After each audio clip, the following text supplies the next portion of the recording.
And new banger.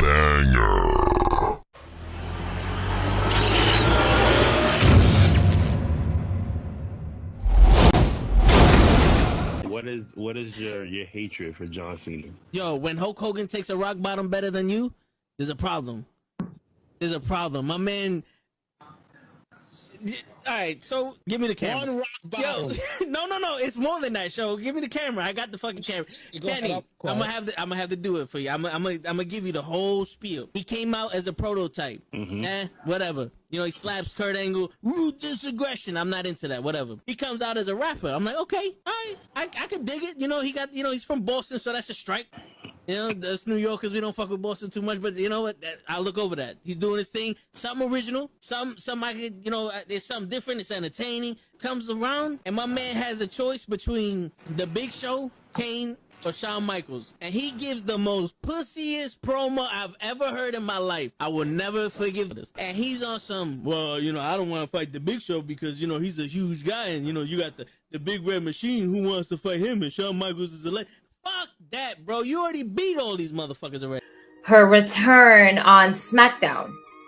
Okay. So I definitely read some rumors about that. Because for whatever reason, and I don't know Cody's you turn around and go back, and people are gonna be, you destroyed thrones, and you go back? We have been doing this shit for ages, and he still doesn't know how to take it right. Trust me. That's it.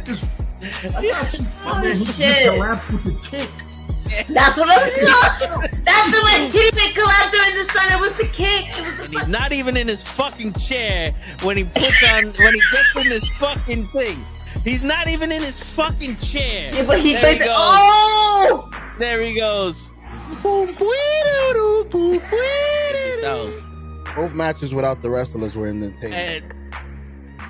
And on that note, everyone, it's your friendly neighborhood. Stay loose, I stay hype. I stay loose, I stay hype.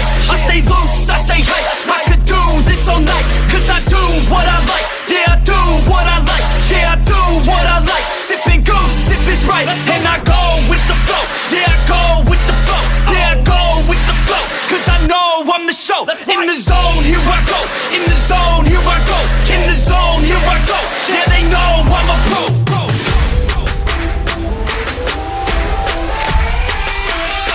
Let's go, let's go!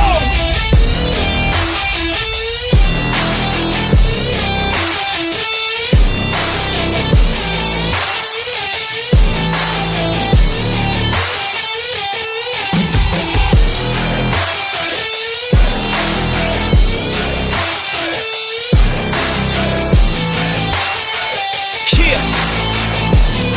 Let's go! Here I go, I get lit, I get hyped for this shit. Right.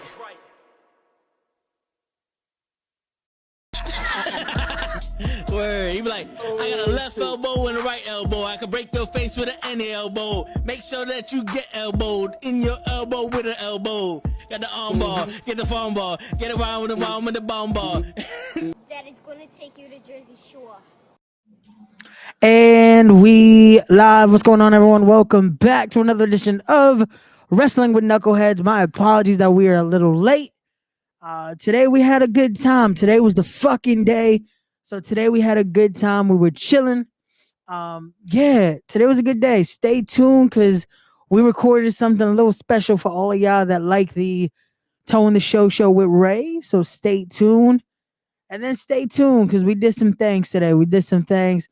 Yo, what's going on? Hassan, what's going on? What's going on? We're going to wait for some people to get on here. But today we have a lot to talk about. We are talking all things Forbidden Door. We're going to give our predictions ahead of Sunday's stacked event. We're going to be talking about all things the Wyatt Sicks as the insanity of that debut. We're going to talk about just where they can go with it. We're going to go into all of that and so much more in just a little while. Let me actually get this ready to hold on one sec. Let me get all these into the program over here. Hold on one sec. Hold on. 1 second. 1 second. Hold on. Is this going to work? Is this going to let me do it? Is it going to let me do it? All right, cool. It's going to let me do it. Cool. We're gonna do that. Then we're gonna do. Hold on. Can I bring it over? Cool. We're gonna do that. Bet. All right. Who else is in the chat? Who's going in the chat? Hi there, guys. Alon, AEW Forbidden Door on Sunday. Nice. Enjoy Hassan. Hope all that goes well. But yes, Sunday is Forbidden Door live from right here in NYC. It's gonna be in Long Island. So yeah, it's gonna be a fire event. It's gonna be stacked. We're gonna be giving our thoughts on all that stuff later on once we get some of the crew on here. Like I said, unfortunately, the reason we were late was just because we were riding back. So thank you to Toe for dropping me off home nice and safely. So I'm here. I'm in my casa. Toe is definitely gonna be on a lot later because he's still on the road again. But yeah, we're gonna see when Gigi stops by, when she comes in to give her predictions and all the thoughts as well. We gonna see when Show gets on. Hopefully he gets on. He was supposed to be here first. Funny enough, Show was supposed to kick this off. We weren't supposed to be late. Show was gonna kick it off for us. He was gonna be in the building. He said he was gonna start the show. Then he never started the show. But nah, it's all good. It's all good. We in the building. Luckily, I was able to set up most of this in the ride back. So yeah, all I had to do was switch it so it could say Wrestling with Knuckleheads. That's all I had to do. So we could have the nice graphic and all that there. Hold on. Can I do this so it at least still man, I hate that it doesn't set it up the way where it's like you could still see the layout and all that, but it's all good. It's all good. We in here. But what's going on, everyone? Let me know, how are y'all feeling? It's Thursday. The weekend is right around the corner. Like I said, we talking all things wrestling. So what are y'all watching? Are y'all ready for the pay-per-view this Sunday? Are y'all ready for SmackDown tomorrow? Because SmackDown is promising to be a crazy event. It is also live from NYC. Yo, what's going on, normal guy? What up? What's going on? Because SmackDown is live from MSG tomorrow night. It's gonna be live here as we're gonna be seeing the what do they call it? The tribal ceremony. It's some type of ceremony that they were supposed to do for Jacob Fatu entering the bloodline. But unfortunately, due to the passing of Sika, I would assume they're gonna end up turning it into a memoriam ceremony for Sika. There's a lot of rumors of possibly Roman Reigns showing up tomorrow at MSG, possibly of The Rock showing up at MSG. So you never know. You never know what could happen tomorrow night. I've been watching only WWE. I saw a good, normal guy. I saw good. Again, there's a lot of wrestling out there, man. There's so much wrestling out there, from WWE to AEW to TNA to independent wrestling, featuring some amazing promotions. Y'all have heard it enough. If y'all been over on my channel, we've talked a lot about Pro Wrestling Revolver. We talked about promotions like MPX, Callis Wrestling, Victory Pro Wrestling. There's so much wrestling is now. There's so many great promotions out there. And again, there's something for everyone. Shit, New Japan Pro Wrestling, AAA, CMLL, which again, we're gonna get a lot of that flair this weekend at Forbidden Door. You love to see it, man. You love to see it, that when promotions are working together and you get these dual branded events, and you just get again a lot of support and love, man. That's what we want to see. We want to see companies working together. We want to see these insane moments and insane things happening with everything that's going on, man. Like I can't wait for some more of the squad to get on so we can talk about it. Because also the insanity has been of TNA, man. TNA with NXT, they've been doing their thing. The possibilities are endless with that. What could happen there? What could happen next when it comes to all that? So you never know. Like, I know TNA is doing tapings this weekend. They're going to be at the 2300 Arena. And you never know. You never know who could show up at NXT. You never know who could show up there. So we shall see. We shall see what happens with good old TNA, with NXT, and again with all things All Elite Wrestling, and more. And again, more. There's so much wrestling out there. So definitely, we shall see what happens and what comes next and what comes next. But let me see. What else did we have to talk about today?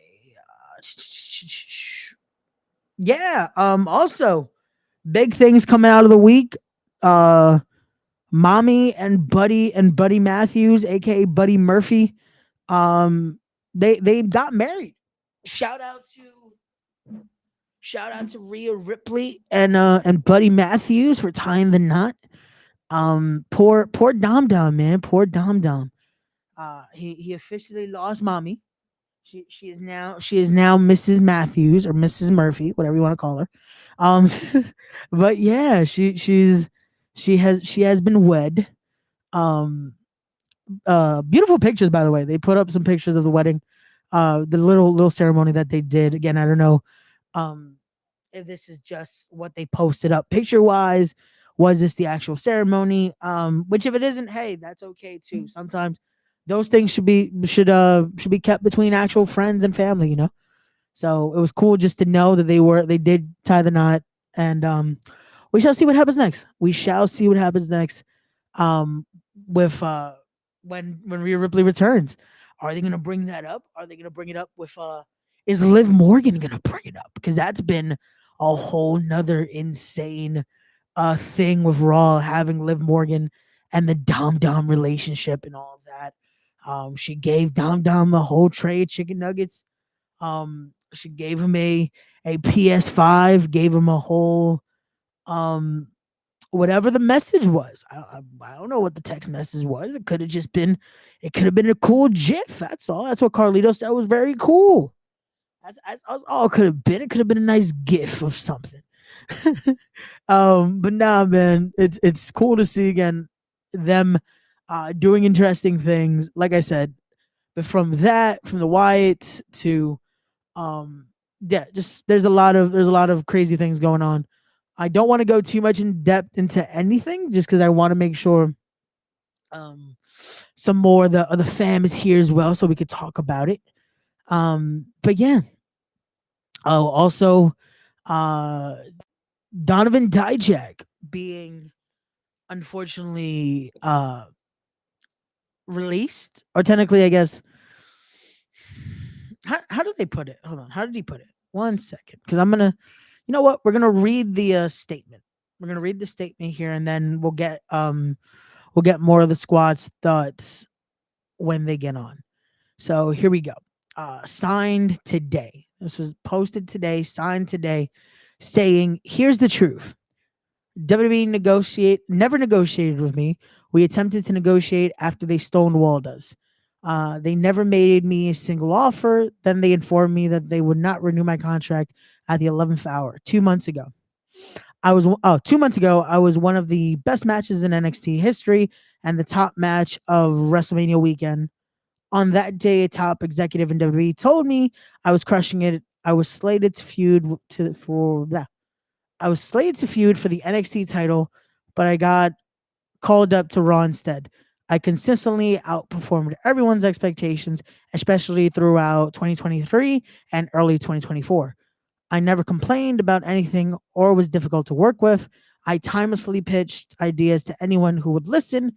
As recently as the day before I was notified, I never once missed a booking, and I was injured one time in 7 years for 3 months. I'm thankful, disappointed, but also excited.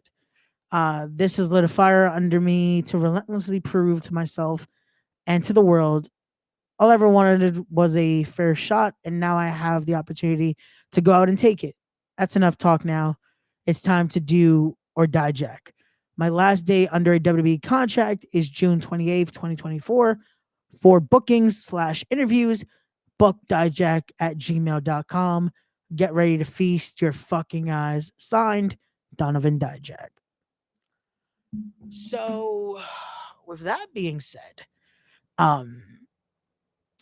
I'm looking forward to see what happens. I unfortunately do feel bad of the start and stop scenario with Dijak. It sucks. It sucks. I was talking about this with Toe earlier. It does suck. Let's see. Where's Toe? Toe is still driving back home. I even started the stream late because Toe was still on his way back. I just legit walked through the door at 8:57. So, Ray, what happened? I was reading the letter of Donovan Dijak, as he is officially just his contract is expired in a sense. His contract will expire tomorrow. They didn't renew his contract. Yeah. Which is sad, but again, it gives the opportunity. It gives the opportunity for a lot because as contract expiration means, as of tomorrow, he's able to do whatever he would like, be it bookings, be it interviews, etc. So we could see Donovan Dijak show up somewhere any day now. Legit. That is the best thing about a contract expiration instead of the release. So we shall see. We shall see. Cause that opens the forbidden door. Will Donovan Dijak possibly show up in an AEW ring anytime soon? A ROH ring anytime soon? A TNA ring anytime soon? Because especially with TNA having their tapings this weekend, you never know. You never know. I know right now, as we're streaming this, he is on the MXM Twitch stream. So he's talking it up with them, talking up his thoughts on everything, his first initial thoughts of this scenario. So yeah, he's doing whatever he has to do. He's doing whatever he has to do. And again, I hope the best. I contacted him. I sent an email to see could we get Donovan Dijak on Respect the Craft. We shall see. We shall see what happens with Dijak, and if I can possibly set up an interview with him to just get his thoughts, man. Get his thoughts on everything. See what happens, and hopefully, again, we get to see Dijak do some big things very soon. Very soon. So, but when I was saying, when I spoke with Toe about it, I think the only unfortunate issue was the start and stop with him. Like what was the name of the group? Retribution. I feel like that never picked up the momentum for them again. Like after that, it was like they gave a shot. They did the return to NXT run. That was great. He was doing good. But then it was again the halt of it. That's like he's here and then we're gone. Like, and that's the unfortunate scenario for a lot of people. And I get it. There's a lot of people in the rosters. But it just sucks to see anyone get released or just feel like they could have done more and they were willing to do more, you know? It's the unfortunate scenario. And it's the best, how they say, the nature of the beast, you know? It is the nature of the beast that unfortunately there's not going to be space for everyone. There's not going to be space for everyone. There's not going to be room for everyone on the card. And there's just not going to be, I guess, ideas for everyone, unfortunately. Which sucks when you have people that are so talented on your roster and you have a huge roster like that and a huge team of creatives that it's hard to think, come on, you can't think of something to do, you know? And there's so many options now when it comes to the TNA stuff and all of that. But it's all good. It's all good. Like Dijak said, he's excited. And we shall see. This is unfortunately not the first time we've seen something like this. And realistically, I don't see it being the last. Just because, like I said, sometimes in wrestling, it's the nature of the beast. It is one of those where there are just so many spots on a card. and especially as they start moving along to NXT to the CW, Raw to where's Raw going? To Netflix, and then SmackDown to USA. That's going to start shaking things up depending on hour changes and just system setups and all that stuff. So we shall see how that creates roster openings, roster closings, direction changes, and all that stuff. Like we already know, Triple H confirmed Raw is going to end up changing up the format. Raw is going to end up being uncensored to a degree. To a degree. Let's not think Raw is about to go full craziness here. We're not about to go see Raw become a very insane and just fuck you every other word, but they're gonna have a little more freedom with that, you know. Netflix allows that. Netflix is going to give them the opportunity to be more attitude era esque in a sense without just fully trying to become the attitude era once again.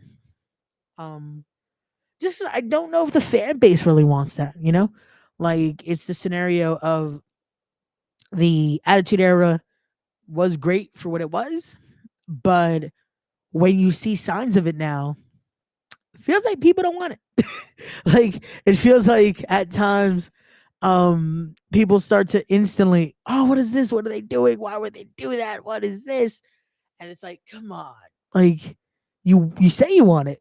You ask, why can't we get this? Why can't we get grittier programming? Or why can't we get blood? And why can't we get this? Then they give it to you. Oh, why would they do that? Who asked for this? What kind of wrestling is this? This isn't wrestling. Make up your mind. What would you like? What would you not like? Let us know. Let us know. What's going on, mamas? My apologies. Like I said, I've been out all day. So my little pup is now trying to get me to play. So if you see me looking down, it's because I'm looking at her. So yeah. I'm multitasking at my finest here. But yeah. So we shall see. What else do we have on the docket? Let's see. Yeah, so okay, so we gave the congratulations in order for Mommy and Buddy. I just read to you guys the whole digest statement. Like I said, the predictions for Forbidden Door, we are gonna leave for later on when the squad gets here. When it comes to we're also gonna be talking about the Wyatts. That as well, I will leave for when the squad gets here, so we can give our full in-depth thoughts on all that. And yeah, might as well to fill up the time as well. I like to bring up just a little bit of some indie wrestling because a company right now that's been killing it. If you guys saw last week, I did a whole little Revolver week. Shout out to Wrestling Revolver, man. They've been killing it. Like, if you guys want to see some insane independent wrestling that is, it's an indie, but I feel like it's that next step of an indie, you know? Like, it is that next step. Like, their production value is on a whole nother level. Their talent is insane. Like, you have talent from all over. You have talent that are currently wrestling on AEW, talent that are currently wrestling on TNA, talent that are just, you never know who could show up at Revolver. You never know who could show up at Revolver. This last show was stacked from top to bottom. Let me get the card. One second. Hold on. 1 second. Okay. Wait, that was not the full card. Hold on. 1 second. Yeah. So this last card, the main event ended up being, it was originally scheduled to be for the Revolver World title. It was going to be defending champion Alex Shelley versus Speedball Mike Bailey. Unfortunately, Speedball Mike Bailey had travel issues. He was not able to make it, which ended up becoming Alex Shelley defending against Ace Austin. Ace Austin, again, amazing performer, great talent. Yeah, amazing performer, great talent all around. And Ace Austin became the new Revolver World Champion.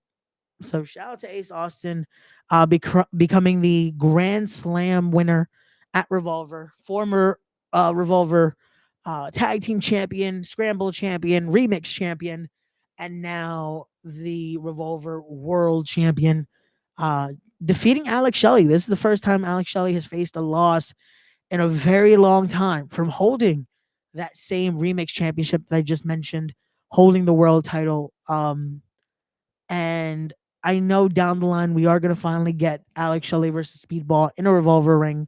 I know how much Alex Shelley was looking forward to that matchup, but I know now him and the crew are setting their sights on the tag team titles, which were defended that night. Shout out to the good lucha things, aka Lince Dorado and Samurai del Sol, formerly known as Kalisto, as they took on Bang & Matthews, aka August Matthews, and Davey Bang. That was a true, just insane tag team match, high flying to the max. Definitely, if you guys haven't, go check out Revolver Cage of Horrors, because this match alone was also another one that you guys need to see. That match, that world title match, especially this remix title match. This remix title match from defending champion, the base god himself, Gringo Loco, defending against the Blackheart Leo Rush and the young goat Myron Reed. If you guys have not been seeing what Leo Rush is doing with the Blackheart gimmick, man, like, I think this is the main reason why Leo is now back with AEW. Like, the presentation he is doing, the vignettes, the promos, just the media itself. It has been second to none. Like, this is how you present your character. Like, especially when you're changing it up. When Leo Rush has already been known to be the man of the hour, has been something that's like, he is such a different kind of talent. And then you find yourself now trying to do something totally different, not anything you've done before. Because yes, Leo Rush has done Blackheart before, but never to this level. Like, if you guys have seen what Leo Rush has done in the past, with what the Blackheart can be, has definitely been something totally different than what we're seeing now. Like, this, I feel like, is now Leo Rush finally, no strings attached. This is truly Leo getting to how do I put out the true vision of what the Blackheart can be. And now you're getting to see it at different independent events, all around. And it's one of those things that I said to Toe, I'm hoping we see it in AEW. I'm hoping we see it in AEW. I'm hoping they let him do the Blackheart there, and they let him control what the vision looks like as well. Because imagine if the Blackheart shows up on Sunday, which I'll talk about later when we talk about AEW. Imagine they let him do that. Because, man, the Blackheart in a ladder match, that's going to be fire. That's going to be fire. Also, again, another insane first time ever matchup. AEW's own The Problem, Marina Shafir, went head to head with Madman Fulton, aka the main event monster, aka a man that is just on a tear. Man, he is huge, but somehow, again, moves so agile, so quick for a big man. And this matchup tore the house down because you got to see Marina truly in something different. It was an element of Marina. Usually when she goes in there, there's an advantage because of her fighting style, how she maneuvers in there, her technical prowess. But when you go in there with someone the size of Fulton, you're going in with a definitely, now you have to try to strategize. You have to adapt.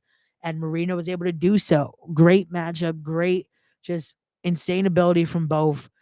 This is one you have to check out. And especially, it was a first time ever matchup. You usually don't get those a lot in independent wrestling anymore.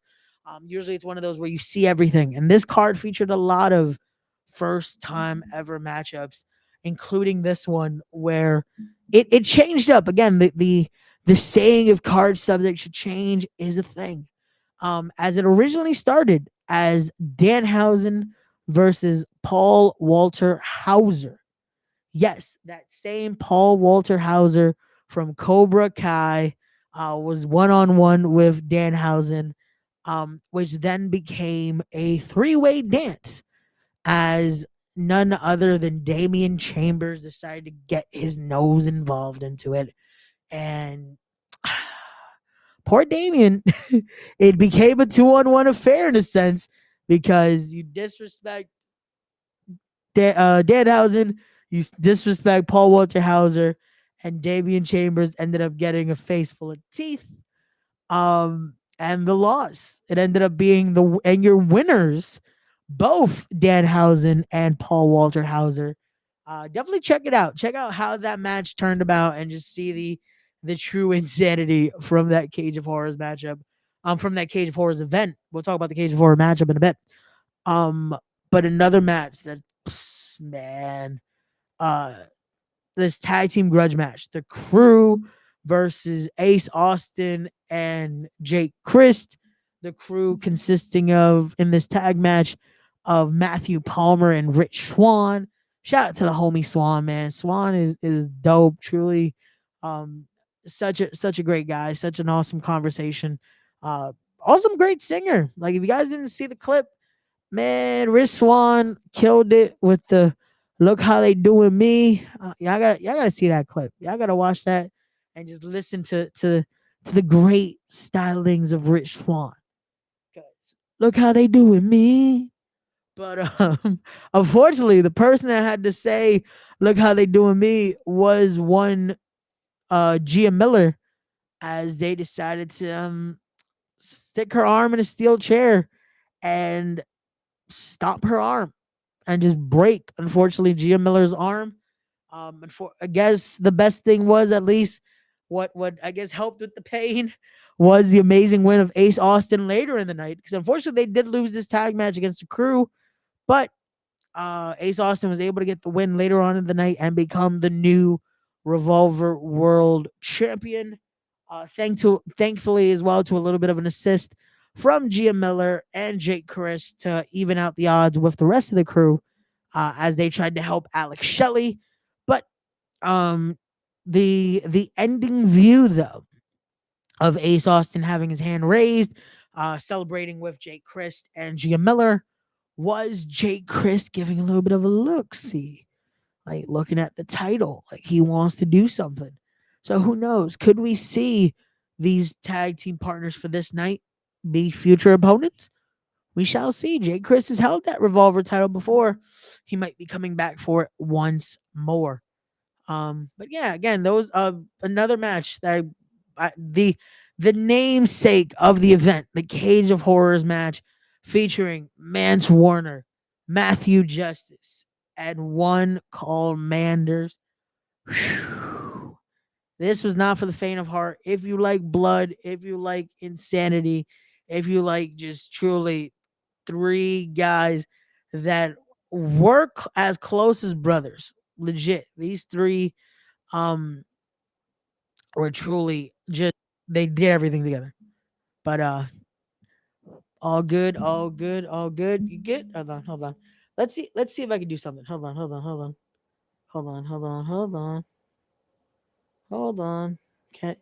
Can I find it? Let's see.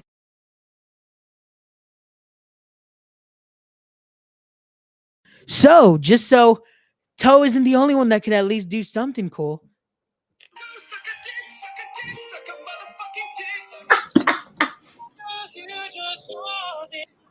Yeah, my time. Wait, what happened? Oh, wait a minute. Are you good? Are you good? What happened? Did somebody kidnap Toe? No, Toe, I would assume is still driving, because I got legit walked into my place at 8:57. So yeah. No way. Yeah. And you assholes out here saying, "Yeah, we're gonna be back in time for the podcast." We thought so. Especially by the time we left, we were like, "Oh, we should make it in time." Like, I legit, the GPS said we should have been here like 8:30. So I was like, oh, perfect timing. I'll chill for a second, grab me something to drink. Nope. I legit got in, went to like freshen up for a second, and came and had to fucking make sure all this shit was switched out because unfortunately on my phone I could not put the nice layout. So yeah, I had to switch that instantly and then get on. So yeah. But we That's here. It's all good. hilarious. It's all You know, good. you're still here. Yeah, That's what counts. That's what we in matters. the building. We in the building. Guys had a good time in Jersey. It was good. It was fun. It was definitely fun. Definitely a long ass ride. Definitely a long ass ride. But no, it was a fun time. We had fun. We filmed some things that will be coming out in the next couple of days / a week. So stay tuned. Stay tuned. Nice. Yeah. Okay. Alrighty. Well, do we start? What have you spoken I about? get yeah. So I basically I touched a little bit on everything except Forbidden Door because I didn't want to go into predictions without you guys because I was like it's kind of hard to solo predict this. Yeah, that's true. I gave the congratulations to Buddy Matthews, aka Buddy Murphy and Mommy. That's right. They poor tied Dom the Dom. knot. They tied the knot yesterday. Dominic Mysterio is in the corner crying. What's up, Hassan? What's up, Mr. Loki? Poor Dom Dom. you. Poor Dom Dom. Well, at least he got his chicken nuggets. At least he'll cry in his corner. He got his chicken nuggets, his video games. I'm telling you though, Finn Balor is gonna just try to come in and whoop. Finn Balor's behind all of this. I've been telling you guys this. I'm telling you again. I'm gonna keep telling you until the day happens where Finn Balor is gonna get caught. He looks like he's living his best life right now, and he probably is. But at the end of it all, I was gonna say he's definitely living his best life right now because he is now one half of the Raw Tag Team Champions. And I know this is one of those where even in storyline, but even just in real life, this is a fucking amazing moment for him just to be able to do it with a student, you know? Like, yeah, no, it really to be able is. to do that with JD regardless McDonough. of the storyline or whatever the case may be, it's good to see some gold around Finn Balor's waist again. It's a pleasant thing, you know. Although we feel like he deserves a better championship, the fact that he still has some type of gold, we're good. I'm good. Like I said, it's cool though to see it be with JD. Like, out of all people, to see them hold the tag titles, like this is cool to see. And also, again, having Finn win some gold again. We'll see what happens next. Where this all goes with the Judgment Day here, and that little tease at the end of like Liv Morgan just standing tall with them, and him like, I guess, yeah, like that moment, like, exactly that moment right there, and it's like, but where was Damien? Yeah, you know, so yeah, it's definitely it's interesting to see, and again, just to see where they take all that, and just what happens next with the Judgment Day. We shall see. We shall see. That'd be wild. But also, I did read the full statement that Donovan Dijak made, giving us the good, because I was about to breakdown. say he is definitely going to be a free agent as of tomorrow, if I'm not mistaken. Yes, tomorrow technically from the statement is his last day. So his last day under contract is tomorrow. Gotcha. So I would, if more than likely, that being said, he can accept anything after. Right. So I said it's immediately, right? Because no, yeah, he's good to go. Contract is done. It's not like he got let go of the company. It's just that his contract is done. It's the Mox scenario. Remember when Jon Moxley waited? Yep. He didn't ask for the release. He didn't let anyone know he wasn't gonna re-sign. He just waited it out, and then poof, he could show up in AEW. With Dijak, no, this works though. This allows him to have the opportunities of being able to show up. Like this weekend's TNA. This weekend, tomorrow and Saturday, there's TNA tapings. Sunday's Forbidden Door. This opens the door of what could happen next. Could he show up at an indie show anytime now? Like I know tonight he was doing a stream. He was doing the Twitch stream with Mansoor and Oh, I love that. yeah. So he was with They were doing such good stuff. yeah. So they were on a stream tonight. So he's definitely giving all his first initial thoughts, all of that. But it is cool though that he put that out there because usually, you know how it goes. Like they're first to be like, oh, let's go to the big name. Like no, not even just that, but it's like they'll go to the big name podcast. You know, like they'll put out, hey, let me talk to the Chris Van Vliets and the Fightfuls and all those people.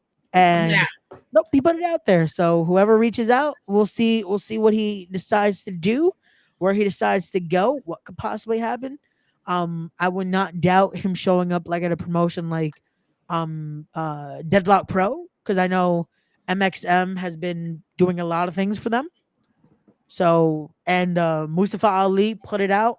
Someone book the 8-man tag of fucking. I just saw that 30 minutes ago. Yeah. He said to make it happen, someone book it of Ali, Donovan Dijak, Mansoor, and I keep forgetting his fucking new worker name. Hold on 1 second, because I don't want to call him. I don't want to call him fucking Mace because I know that's not his name anymore. That's not his name. I wanna see what is his actual name now. Give me one. You know I feel bad too because he just retweeted one of my videos yesterday, and I cannot remember this guy's fucking name. Shay. Hey, I know too many damn worker names, man. Like the amount of like just like I don't want to call it useless knowledge, but it's like just so much. Like I can tell you this person's name here, there. There's too much. So just give me 1 sec to find what is this guy's name. And for some, oh, there we go. Okay, this guy's name. Okay, now it's not going to tell me the name. Where is it? Of course, now that I need it, it's like, nope. This is the waiting game here. Okay. Better off Mansour's 50 page and just trying to get there. Mason Madden is his new name. Yes, Mason. It is Mason Madden. It's Mason. It's Mason. I just didn't want to say. I didn't want to call him the name they gave him in Retribution, man, because I know they hate that. Fair. Like Ali said it. Ali said, "Don't without the fucking masks." Like they want actual, just great workers getting to fucking do what they want to do. Shit. At that point, make it a 10-person mixed tag. Add fucking Mercedes Martinez to that would be dope. Make it a 5-on-5 mix, just or 5-on-5 person tag. You never know. Have whoever. Mercedes could go in there with anyone, so you never know. And what's going on? Wait, I'm surprised he didn't say what's up, Matt? You good? You doing okay? Long day. What's going on, man? What's going on? Yeah, I definitely know it's been a long day. Like I said, I went from a long ass drive to now we're here. So it's been a relaxing day. Go fuck yourself, all right? I'll tell you off air why it was not so relaxing. 5:55 a.m. That's when my alarm clock went off. Okay. What time? 5:55. Okay, yeah. Like 5 minutes before 6, so I can hit that snooze button.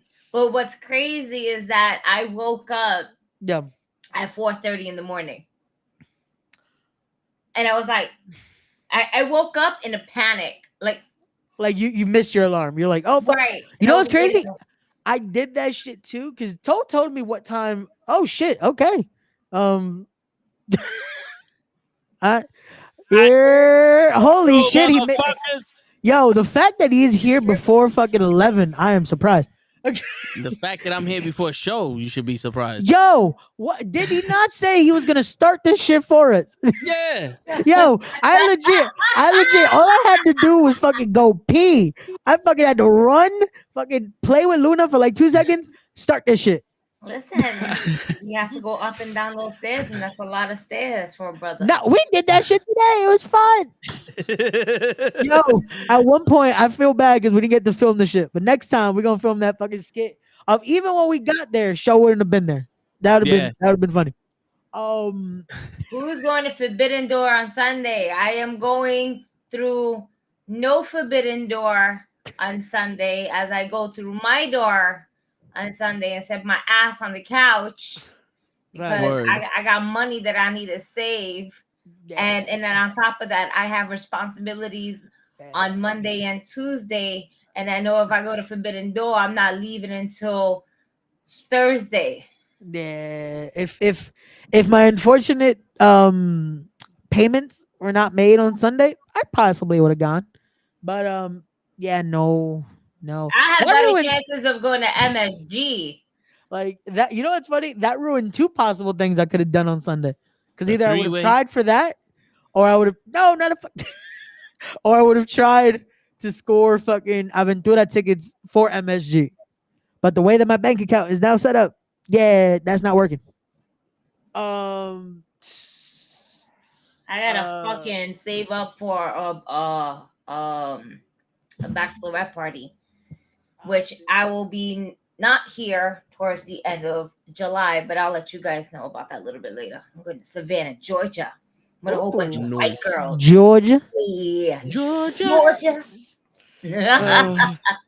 Just bring us back some peaches. That's all I'm saying. Shit. No matter if you got extra tickets, look us up. I got you. I don't got the ride, but I'll get the jokes. I'll get the Jameson. I'll get you know me. I got you.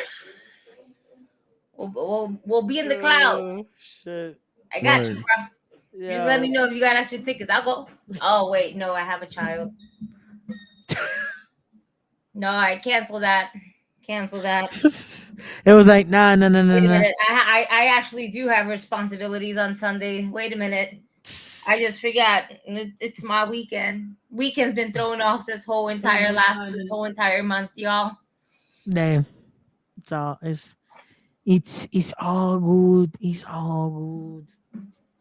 It's like all the like my original weekends that I normally have to basically get inverted this particular month until this week, whereas like back to regular schedule program. And it's like, oh shit. Yo, I asked my kid, do I have you this weekend? Is it my weekend with you? I just had you. It wasn't for the whole weekend. It was just for Sunday. Yeah. Okay. Okay. I got it, kid. Oh, man. That is the best thing we have to ask the kid. Like, hey, do you remember this? Like, do you remember the schedule? No, but you leave it to her. She'd be like, yeah, I'm with you the whole time. And it's probably a lie. Yeah. Like, yeah, no, I'm staying with you. What? Wait a minute. Since when? Oh, shit. Sure about that? I think your papa got plans for you. No, not this week. Mm. Oh, shit. Anyway. So we're welcome to the show, Toe. Facts. We in the building. We get to introduce you. Say what's up to you coming in today. I had no entrance music, but it's all right, Ray. Yeah, wait, you usually don't. What is your entrance music? Yeah, what entrance music would we give you? Because you don't have any. Tips of the day. There goes my entrance music. Oh, that's damn. I feel like that's not even music, nigga. That's just like damn. I mean, I didn't record tips of the day. It's like, I have it. I just don't have it on the thing there. Oh, got you. It's all good. Shit. I leave for a half hour and fucking normal guys talking like Yoda. Birthday in September, mine. Oh shit. It's what happens, man. You leave and normal guys off balance. He doesn't know. Everything's not normal. It's you know what it is? It's what happened today that fucked everything up. Because you leave for a few seconds, man. Yo, Gigi, I've literally saw Ray's soul escape his body and watch him go, you motherfucker. You had so much left to give. What happened? Oh shit, yeah. Wait, shall we bring it up on here?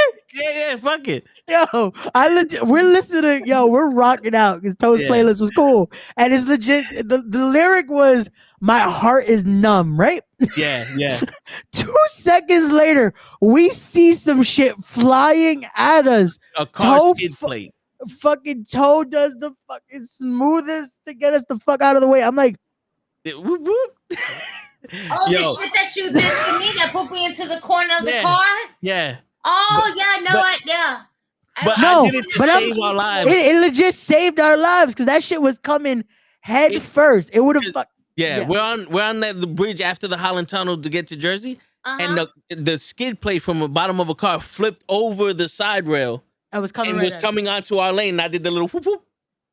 And Ray dead ass was like, I'm like, what the fuck do I hold on to? Because there's no fucking. I'm like, he was grabbing the air, just like, there. Yeah. I'm like, oh fuck, we dying. And I'm just sitting there like, we made it, Ray. Don't worry, we made it. We survived. I'm just like, yeah. I'm like, yo, that song lyric does not work right now. Yo, I was like, my heart was like, irony of that song playing. Legit, it was the next lyric. What niggas want to feel. I got you. Word. Shit. Your ass is numb now.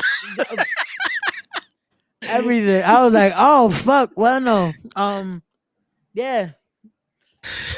I would have taken care of the dog. I've been looking at dogs anyway lately. I've been looking at pets besides the fish. Oh, I gotta feed the fish. Oh. Why is it every time I come here, I gotta realize I gotta feed the fish? I fell asleep. I thought my daughter fed them. Oh well. Oh shit. I'll feed them niggas in a second. I gotta clean one of them fucking tanks anyway. Anyway. Shit, Show text me. He goes, yo, give me the login. I don't see nobody on. What? We're live. I'm like, we're all on. I don't know. My man got the fucking link from the last sites that we were using. Yeah, he was on earlier.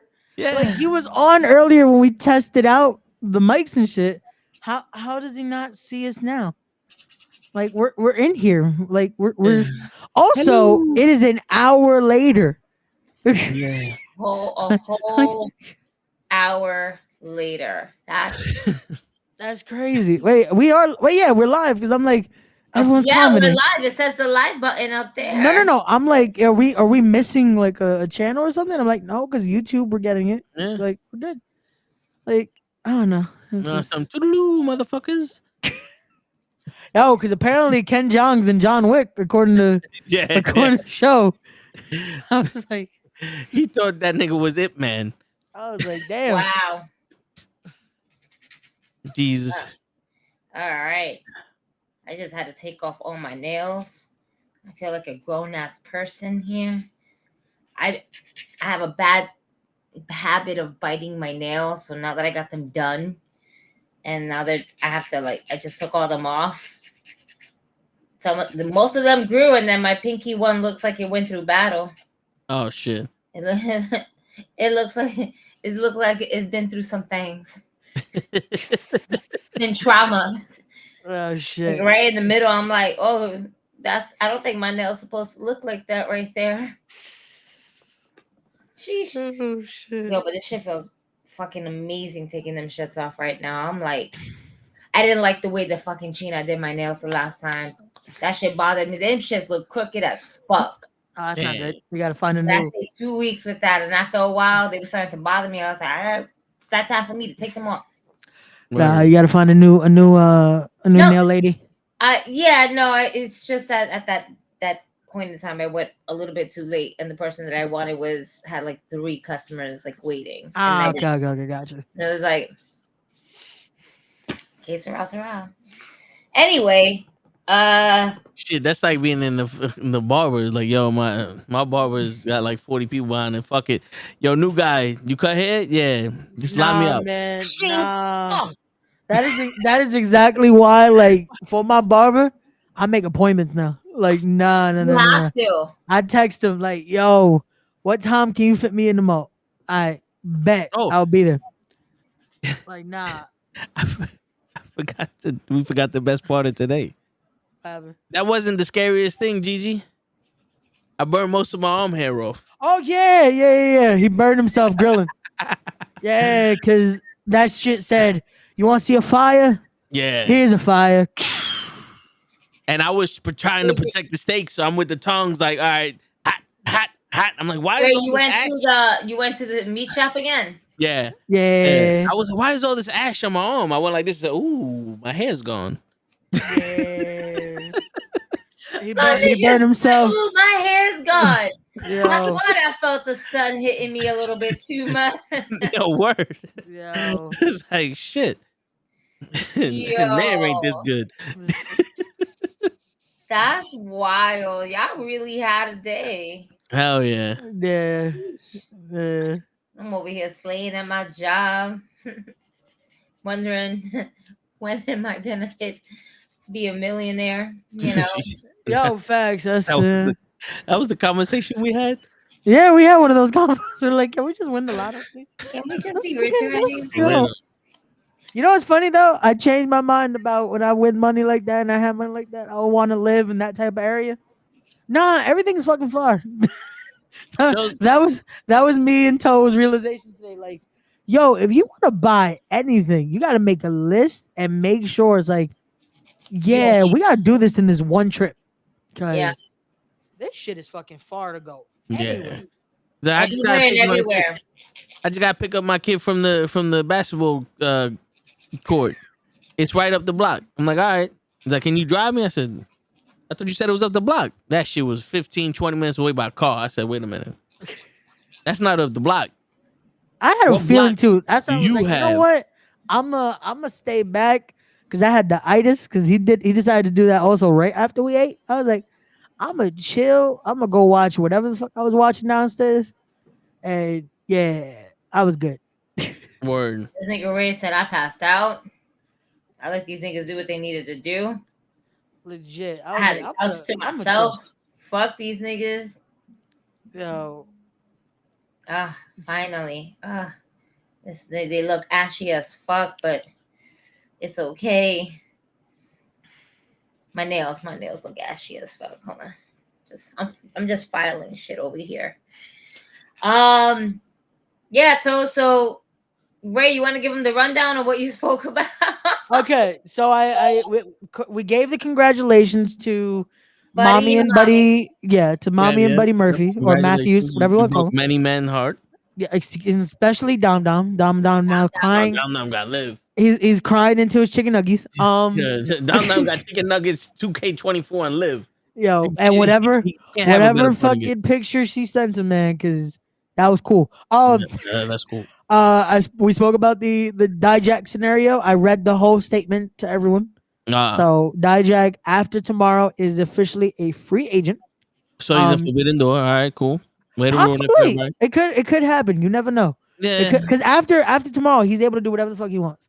So and he can possibly show up. And it's not like he has to have a contract. It could just be a simple. It could be a one-off. Yeah, it could be a one-off. Yeah. 1, 2, in and out. You never know where he could show up. He could show up at TNA on Saturday. Word. He could show up at AEW on Sunday. He could show up wherever.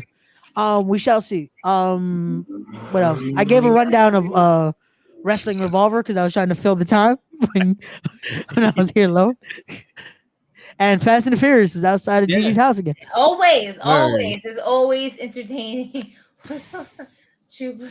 But yeah, we talked about all that. A little bit of that. You know that Daji could help Chirasco in his match against MJF.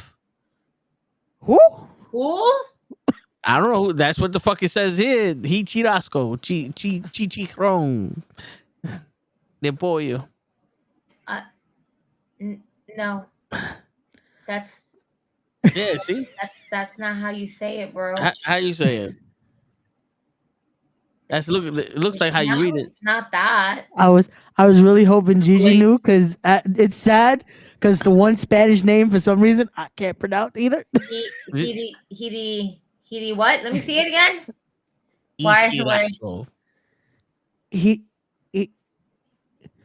Hichero. Yeah, I don't know. It looks like it is Hichero. Because it's a G in a cero. Chisero. Yeah, I don't know. Hechicero. Wow, we're terrible. Well, me and Ray, with toe doesn't count. Yeah. Well, no, this is But Toe said he's a chicharrón. There's no chicharrón around there. Hechicero. That's what the white woman is saying. Okay. I wasn't too far off. Yeah. I want to look up the actual. Hold on, I'm gonna look up his thing because I want to see someone actually. Hechicero and Hichirasco sound the same shit. It's not the same shit. Ow, fuck my. Yo, that was Ray. That was Ray. I was on camera this whole time. Everybody can see I ain't do shit. That was Ray. That was my leather seat and skin. Fuck. That hurt. Let me wash my hands. Would you believe that, AJ? What? Yo, Dad, I need a full sentence. I need a question that I can answer. I don't know. Who's AJ? Ichisaro? His name is Hechicero. I finally saw a promo. His name is Hechicero. Okay. I guess he's also. Woman told me. I guess he's also in that group with Brian Cage and the Gates of Agony. So yeah. I don't know. Got it. But there we go. So we got his name, Hechicero. So we could give the prediction properly and not butcher his name. Did you guys wanna fucking touch base on anything of the Wyatt thing or not? Yeah. Yeah, we can talk about that. Because I want to get your opinions on people saying that this shit ain't gonna last long. Who are these people? Vince Russo. Not to name any names. When was the last time something he did fucking lasted? Ruined WCW. I'd rather talk about Mark Henry's comment because that seems more. Oh, when he got mad that they went to Whataburger? Mm-hmm. Okay. So we kind of touched on that on Monday. And my thing about it is I get where he's coming from because he wants to protect the business and he wants to make it kayfabe and all that good stuff. The problem is the internet is real. This unfortunately is not 1997. Undertaker even said it. It probably would have been harder to keep the mystique now than it was in the era that they were in. Yeah. Because the thing is, this whole gimmick has been social media. Also, they haven't hid who they are. So they're not killing anything. Like, who says they can't just take pictures? No, it's not even that. It's just who says they can't take pictures? Who says they can't just be there without the mask? Because again, we know who's under the mask. It's not like, holy shit, did you see his face? Now we know what Bo Dallas looks like again. But yeah, but you know what the crazy shit is though? Like, going upon what you said, it's not 1997 anymore. They're using social media as an advantage because now for anybody who's questioning it, is more excited going, oh shit, that is this guy with them. That is Eric Rowan. That is, you know what I'm saying? Like they're all together taking a picture. Like that has to be the Wyatt family. Now I want to see what they do. You know what I'm saying? Because it's not a mystery that's Nikki Cross. Yeah. There was only two options: either that was Nikki Cross or that was Jay Cargo, and it was hard to believe it was Nikki until that picture. Sarcasm, just in case if anybody we had to give you the look because it's like but you know it's like but now everybody wants to be involved in that now. No one wants that mystique of who are they. Everyone wants to be on the team. Yeah. What they're giving us is something that we haven't had in a while, and that's actual characters. Yeah. Mm-hmm. As opposed to your Randy Ortons, your John Cena's, in a way, your CM Punks, we're getting live characters. Yeah. It's out the box creative thinking that gets us more intrigued.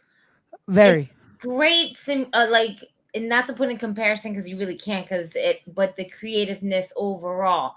Broken Matt Hardy. Yep. A whole different character, persona, not Hardy Boys type of style. Different. It's not Mystique, but it's just building this creative character of everything. Like he's in a consistent trance. It's an out of this world character. Right. Yeah. But even him, it's like you still know it's Matt Hardy. Like I he didn't know it still was Matt Hardy. it's one of those where even him, like he still, like he just did an interview with Busted Open the other day. He's talking like Matt Hardy. Even when he does like post stuff with AEW, AEW with TNA, he sounds like Matt Hardy. So it's like with him, it's a little easier that it's like there you see Matt Hardy. The thing with Mark Henry, you know whose opinion I want to hear on this? I want to hear Taker's. I would love to hear the Undertaker's opinion on this, just because he also said that people should be taking pictures. Remember when people were complaining about the pictures and all this and that and the airports and all that? He was the first one that's like, remember, they're the reason you're getting paid and all this. Yeah. So it's like I want to hear his thoughts on, but possibly killing the Mystique. But you know what the crazy shit is? It's not even that picture that's killing the Mystique. It's like the Mystique is gone with all these interviews that these wrestlers are doing. They're no longer doing interviews as their wrestling personality. They're doing interviews as their normal selves, answering normal questions, and giving and opening the curtain. Yeah. There was an interview when Bray Wyatt was champion as the Fiend, and they asked him if he was ever going to work with Bo Dallas. He said it's inevitable. It was like, that's the plan. Yeah. You know what I'm saying? And that was when he was champion. So if you really worried about the Mystique, you can't let these guys answer truthfully when they have questions like that. Yep. Or you have to start vetting their questions. Yeah, it's a lot of, you have to work around it. That's why certain companies, to pull that back a little bit, certain companies, they ask you, what are you going to ask? Because they want to know. They want to see, are you going to try to fill something in that's like, now we have to work around that because storyline purposes or whatever. Which again, that works. If you want to keep the Mystique and you want to keep certain things under wraps, that works. Again, that's wrestling. This makes sense. But yeah, that's why I always give the person the option. What do you want to do? You want to be the character? Do you want to be the person? Let me know. We'll work around it. Because that helps. Exactly. That helps. There's certain people that they love to be the character because they want to answer in that way. They want to keep that. And I get it. I love the idea of keeping the kayfabe. I love the idea of keeping the Mystique. It works. This is wrestling. People are coming to see you because of what you do. The problem is we also have to remember they also have lives. Yeah, they also have lives. And that's not stupid. Like at the same time, like it's just overall, like it's just to give. It's just, I guess, the respect to the wrestler. Yeah, it's also end of the day, it's one fucking picture. It's one picture at a Whataburger that fucking, I can imagine the fan also told Bo how much he probably was a big fan of Bray and he's loving this gimmick. As many people that again have that respect would, that it's like, hey, not only did I get to catch you, but I caught the whole fucking group, you know? Right. That's one of those where it's like right after your re-debut. Like that is something where again, that person's night is made. Yeah. Like to be able to have that and again see them all and be able to have that one moment of like, hey, can I have a picture? So it's one of those where again, I get what Mark is coming from, but at the same time, it's like you have to see the balance of it, you know? Mm-hmm. Like I can imagine when he was doing the Hall of Pain, would he not take a picture? No. Like he said it, I think on Chris Van Fleet. He said when he was in that, he walked around pissed off. People wouldn't even come up to him. People were afraid of him. I'm pretty sure if somebody would ask for a picture, he'd have took it. But that's what I'm saying. It's like the people were afraid of him because he was like that shit was real to him. You know what I'm saying? No, and I get that. Like again, keeping the Mystique, keeping that, but at the same time, it's like, come on, man. But that's the thing. Some people, I don't know these names. With different folks, right? They're they're all old school, but some have different opinions than others. Like Taker is okay with it, where Henry wasn't, you know. And the thing is that for female wrestlers, it's a little bit different. Where he's like, you know, the fans are at the airport, take pictures with them and stuff like that. Because with the female wrestlers, it's not so much of fans, but it's like creeps. Yeah. No, and I think that's the only thing that people disagreed with Taker was the fact of, I don't think anyone has an issue. Like, let's say you're at a mall, you happen to run into them, take the picture. That's one thing, in a respectful manner. The airport, 90% of the time, it's not fans. No, 90% of the time, it's motherfuckers that are trying to get the 50 million 8x10 autographs that they're just gonna sell on eBay. Yep. So it's it's a whole different scenario now. It's not what it used to be. Because yes, once in a blue, shit, you might run into a wrestler at an airport when you're randomly going on a flight. I did. I remember one time I was going to fucking Ecuador. Who do I see on the same line as I'm trying to check in? JBL. Oh. No, JBL. Randomly. Mr. Kennedy. That would have been cool too, but nah, JBL. My bestie was sitting and just like reading a book, and Mick Foley started talking to her randomly, and she was looking at him like, I know you. Where do I know you? I don't know you. I know you.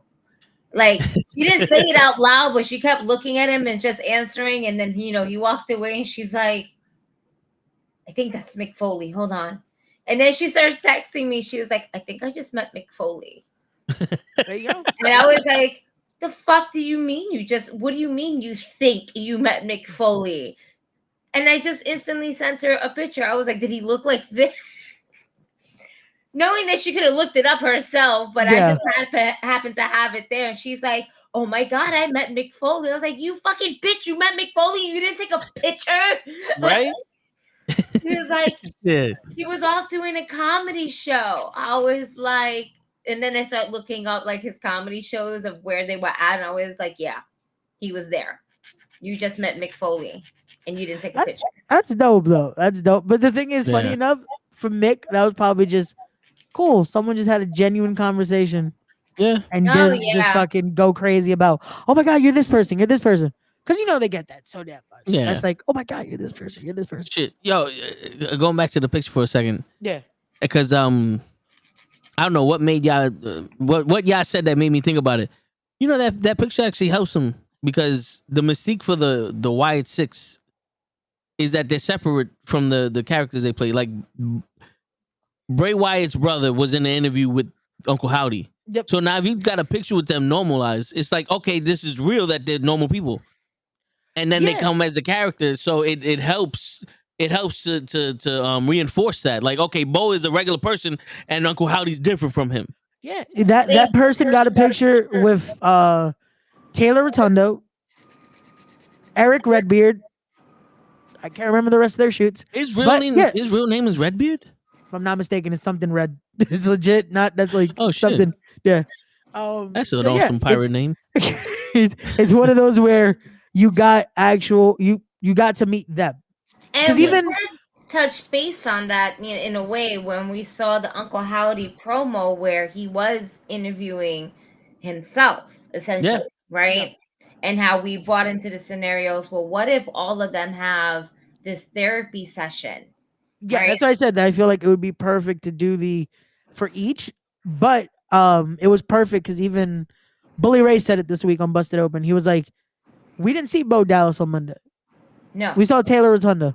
Yeah. We saw Bray Wyatt's brother on there. We didn't see the worker. We didn't see the wrestler. We saw the actual brother. Now check this out. I just had this thought earlier, literally today. In the videos and in the QR codes and everything like that, it is going to tie it in. Yeah. The therapist. We kind of forgot about the therapist that they made a QR code about where she went missing. And she was that therapist that was helping out Bray and the Fiend. And it's like Uncle Howdy kidnapped this therapist to learn, right? I was about to say, did she give him like a crash course on therapy? Right, like, exactly. Here's what you need a degree for. Bring her back into the fold as to like what's going on, and then give her more or less like a mask like Nikki Cross has, in a way, not the same. And work with me here. I'm seeing, right, like this type of mask, and it's super old school, where the first Batman movie with Michael Keaton and Shorty that was with the Joker had that type of mask. Okay. To cover her face. Shit, there was a Shorty with hold up. Yeah, the blonde girl that was with him. He did something to her face, and she had to have him. She put a this porcelain mask on, I want to say. Is it porcelain? Is that the word I'm looking for? I think so. Oh, this girl. Yes. Okay. So like almost like a Phantom of the Opera style mask. In a sense. Kind of, yeah. For the therapist, where it's like, in a way, like where it's very eerie about it, right? Because it's the therapist. We had a moment. She had a whole video like, I'm fine. I like it. I like it, but I feel like she might be for the videos that it works. Because I can't remember. I don't know if anyone brought it up or not. I don't know if she's actually like a wrestling personality per se. Oh, just like an actress? Yeah, I think she's just an actress. So I don't know if you would want to tire her. There's one more therapist to get. Alexa Bliss's therapist. That's the same one. No, it was the guy. Oh, wait, as long way, Lily, you're cured. It says it on the intro for Raw. Wait, was it the same one for Kane and Daniel Bryan, or is it a different therapist? Is it Dr. Shelby?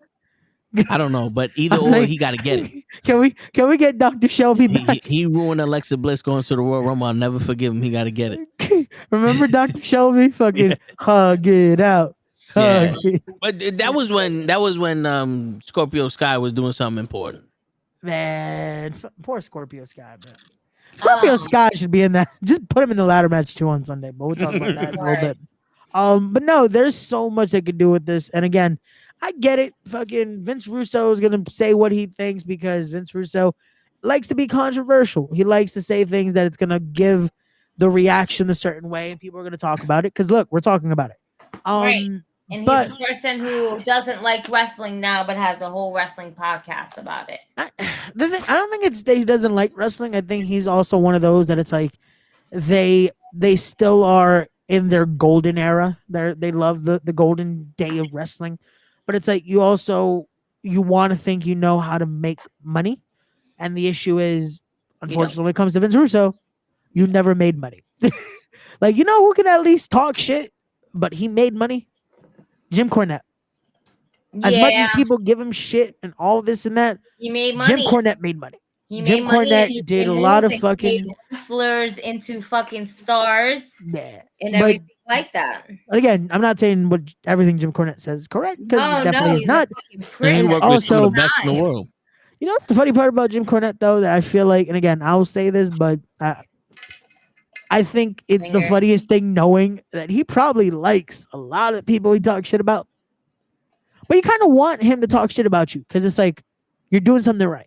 You know what I'm saying? He got his eye on you. Like the acknowledgement of it's like if Jim Cornette brings you up, you might be good. You might be good. He brings you up. Make sure you don't bring your wife. Word. Well, no, you can bring yours. Just careful if you're around his, because but that's true. Hey, a trade of listen. Maybe the Annie's amped it up and it's like a trade for a trade, you know? Like, hey. Bueno. Oh. Oh shit. Okay. You get me? I swear to God, that's still the best line in that whole shit. Yo, thanks. Now entering the arena early since he's been here all day. What's Mr. Let's go. Yo, show. We're still waiting to start the show, my guy. Like you were supposed to start it for us. What happened? Detector test determined that was a lie. You said you had it. Right. At 9:15, I text this man, send me the password so I can log in. 9:18. At 9:18, my guy had already started the show. No, you didn't. You lying. I was here talking to everybody. Who are you talking to? As normal guy. Normal guy was here. He said first. I was here. We was here at 9. Normal wait, you said 9:15. Were you here at 9 or at 9:15? What time were you here? You know what? I'm tired of your shit. That's it. And by the way, that's right. Oh shit. Right. Yo, I'm looking. I think I missed some match cards. So hold on, give me 1 sec before we get into that. because I tried to put all the graphics on here, but apparently. Oh, are you gonna get the 24 0-hour matches? Also, I feel like those are the ones that are on here, and I forgot some of the actual main matches. My yo, apologies. he's telling me about the 0-hour matches. Well, while And- you fucking do that, if anybody has extra tickets for SmackDown tomorrow at Madison Square Garden, my DMs are open. I'm taking invitations. You let me know. I'm here. I'm free, available that night. Rumor has it that The Rock might be in the building. Just go.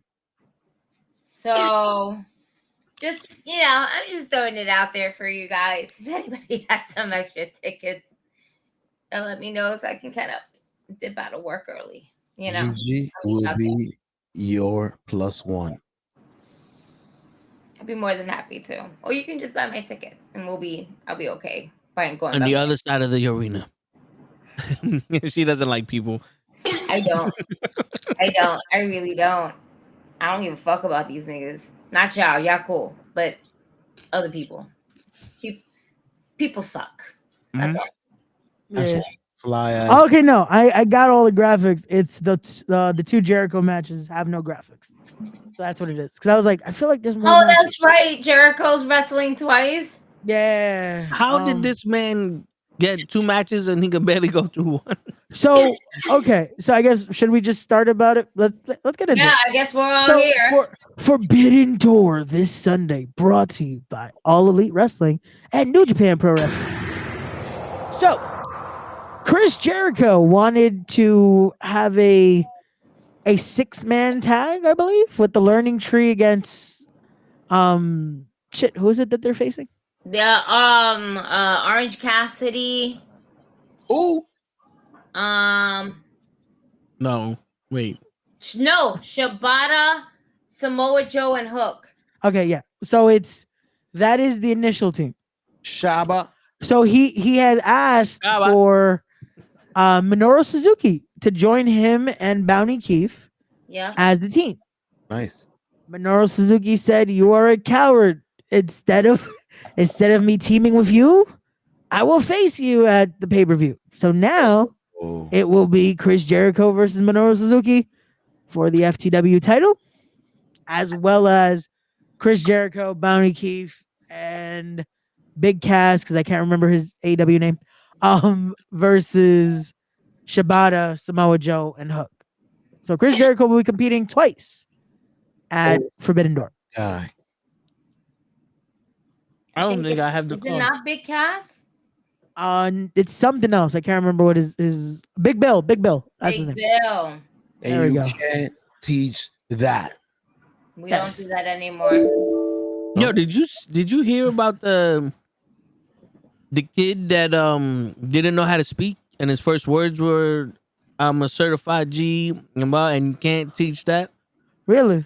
Yeah, Yeah, there was I saw the that. Enzo put up a post about that. Oh shit. That's dope. Yeah, it was dope. Like the kid couldn't speak. He has special needs. And the first words were basically Enzo Amore's, and you can't teach that. And it's a moment where you see Enzo and the kid having a heartful moment, just like hugging each other. And I guess he was telling him inspired words. But yeah, it touched Enzo's heart, even though he's like an asshole and shit like that. At least he got a soft spot for the kids. Word. I mean, you can't be an ass. You can't rain all the time. Hey, But, something yeah. like that, you got to give it to him. Like that is, even if again he could be whatever. That's a moment where it helped someone. That is Like, what hey, the business is you're a about. fucking human. And Yeah. you're not such a douchebag all the time. That's cool. Yeah. Again, it helped someone. So that is, That's I guess, the dope. best thing you could do in this business. Like, And then most importantly, something. it helped a fucking kid. You know what I'm saying? Yeah. It's one thing to help someone as an adult and stuff like that, but to help someone like a kid and stuff with needs, that's beautiful. That's dope. No, definitely so. But yeah, that Chris Jericho in 2 matches is still wild, especially when the promo this week is, "I'm here to help the younger guys," and it's taking 2 matches up. It's definitely helping the younger. Now the younger guys don't have to worry about filling in a match. Oh, okay, got you. Somebody said it recently. He was like, the one thing I hate is when some guys come into a company and say, I'm here just to help out the younger talent. Man, shut the fuck up! I'm trying to talk on you. Yeah, turn the lawnmower off.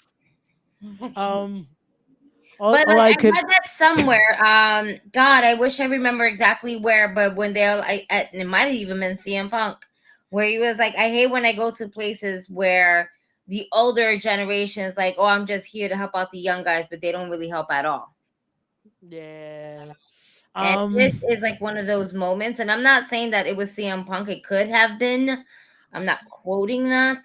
But I definitely read that somewhere. And it's like, damn, that's literally what Chris Jericho is doing. Like, he's helping, but he's putting himself forward. Yeah, yo, is your computer? My computer's tripping. I don't know if I disconnected something. Yeah, we're hearing that. Let me take the system. Oh shit, Yaiji Bingjang. Who? I don't know. Zing Jung Pang. No. I've been said ni hao like 3 hours ago. Is it ni hao? Yeah. Oh, I said ni hao. Well, he said. My bad. Well then, all you have to do is what? What do we? Okay. All you gotta do is bow. Ni hao. Listen, but my yeah. knees are fucked up, so I don't know how they're gonna do anything. So yeah, Chris Jericho. But that line though, it's so great because it's like, especially when you're around wrestling, that is it's a thing sometimes. It's funny to hear. I'm here to help the younger talent. Yeah. Nigga, the younger talent that was within you. Yeah. But when it comes to these matches, I could see the learning tree actually winning. But I definitely see Minoru Suzuki beating Samoa Joe to win this. I see Minoru Suzuki beating the shit out of Chris Jericho. Is anybody gonna acknowledge the 1040 that Samoa Joe did after he lost the world title? Because that motherfucker spun around a couple times. Yo, he got a buddy now. He got Hook. Yeah, he went from being the baddest motherfucker on the roster to let me adopt Hook. You spin the ring. Yo, Hook again has just been I need a buddy. Like, he's the buddy system. Hook just keeps finding friends. I want to be got a Hook's rape friend. whistle around his neck or some shit. I don't know what's going on. I want to be friends with Hook because like everyone, he just keeps teaming up with people. I want to be friends with Hook too. Literally, send Hook. Yo, we need something for Samoa Joe. Send Hook. Oh man. Action Bronson wants to wrestle. Send Hook. Gigi wants to wrestle. Send Hook. Word, but that might not be televised. I was about to say, I don't think Gigi trying to take the bumps. Listen, not all great things are televised. Some of these things are house show events, okay? And some of the house show events be bangers. Pun intended.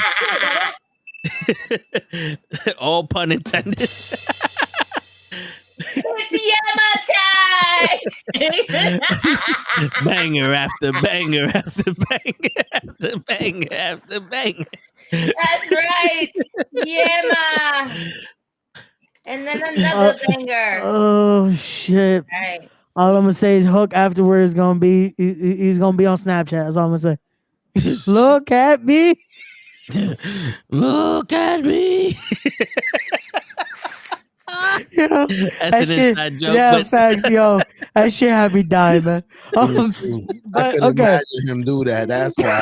Right outside the door. Yeah. Oh, but let's I guess hold on. Whatever match this is, we're going into it. Okay.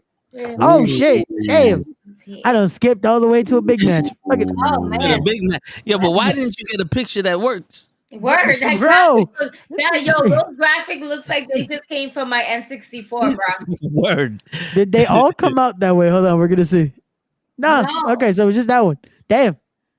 I guess Moni don't talk on this channel. Apparently not. Trying to find another one. Yeah, I'll send you one if you need it. Yo, the fucked up thing is look at this. It is fine on my phone. Somehow putting it here said, nah. You're gonna see a pixelated version of Mercedes Moné. That's terrible. You know what it is? Because the promotion for this match has been pixelated. Because 25. Wow. Like, are people actually unfortunately invested into this championship match here? Because it is title for title. This isn't just a Forbidden Door, like, oh, a one-off. This is that New Japan Strong women's title on the line. Like, this isn't just the AEW TBS title. This is now a title for title match here. Yeah. Like, this is So what we're saying is that Mercedes Moné is gonna take it all for the win. I think so. And is gonna work her way through Japan since she couldn't do that. Because that's what I see. well, it's the New Japan Strong title, so she's gonna be in LA if anything. Oh, But, see? yeah. It's gonna end up being that way. They're not gonna allow right now somebody else to hold the AEW women's title. Especially we're having Mercedes, such a hot fucking ticket. Unless, because this is what Mercedes' fourth match now, officially. I think. I was gonna say I doubt they're gonna do the Dusty finish, so we're gonna see Mercedes as a dual champion here because I doubt they're gonna do the Dusty finish. Like they would rather her go to New Japan Strong for a bit, do a show or two, yeah, and then eventually lose it back to the same person she took it from. probably if not, yeah, because it would have to be her. So yeah. We don't do abortion. It sucks because it's like there is no real build to it. Like the other matches, there's at least something to it. There's more like story elements of it, but this one is just like it's there. Sadly, it's there. But from that one, I guess let's go to. That is the only match that I know about, other than the Tony Storm match. Yeah, I remember you told me that was the only one you knew, and I'm like, damn. Well, because when you go on the porn site, the only two matches that they're promoting on AEW is Tony Storm and Mercedes Moné's match. For the record, that is X that you're talking about, right? Twitter. Yeah. Okay. Cool. It's the porn site. Let's talk about Toe's favorite person in action. Orange as it Cassidy. Will be Motherfucker. Orange Cassidy versus Zack Sabre Jr. And I guess Zack Sabre Jr. now has the Mighty Don't Kneel are back in the States, as he had Shane Haste and Robbie Eagles show up on AEW last night. It was cool to see Robbie Eagles back in the States. Show just sent me a mental message, and he said, "Who?" Oh, well, Robbie Eagles, he's done a lot in Japan. He's a Australian wrestler. He was part of the Bullet Club. He then went to Chaos for a bit, and then now he's a part of TMDK, which is the Mighty Don't Kneel. It's basically like an all Australian group. Okay. Yeah. Are they playing a role in this match? They showed up last night, so I would assume we will see them play some type of role when it comes to this match on Sunday. Because Zack Sabre's gonna need all the help he can get if he ever thinks about beating Orange Cassidy. Orange Cassidy is what a zombie mutates into after the 28 days later. I'm hoping for Zack Sabre Jr. to get a win here because you have Zack Sabre Jr. on the card. Come on, man. He should. Yeah. You know, Yeah. I understood Forbidden Door the first time. The second time. Now I think that Forbidden Door needs to be, for lack of a better phrasing, gimmicked, where the matches mean something. Like it's like New Japan versus AEW, but this is they mean something where it's like the fucking interpromotional championship or something. Like Mercedes Moné and was it Stephanie Vacor? Yeah. They're it's champion versus champion. No, that one at least there's something to it. The promotion wasn't the best, but it's still like it's that interpromotional war, you know? This just seems, instead of it being called Forbidden Door, this should just be called Dream Match.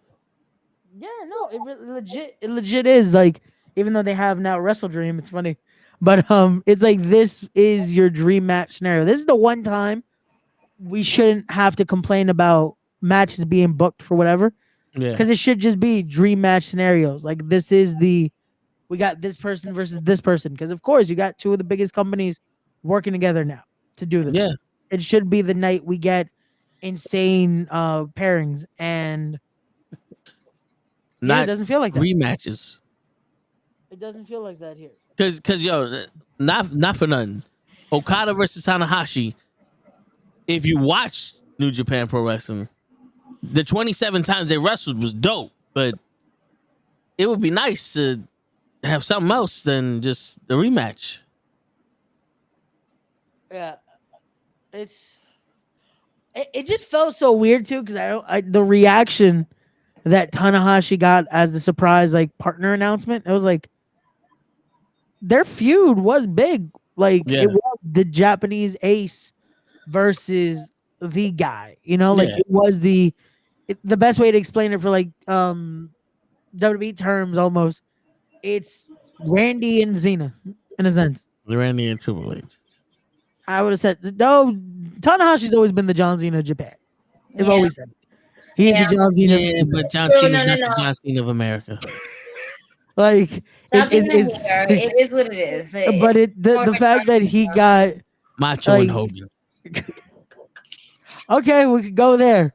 But still, it's the idea of legit no reaction to it, and we get this match that it's like, okay, we get the 6-man tag.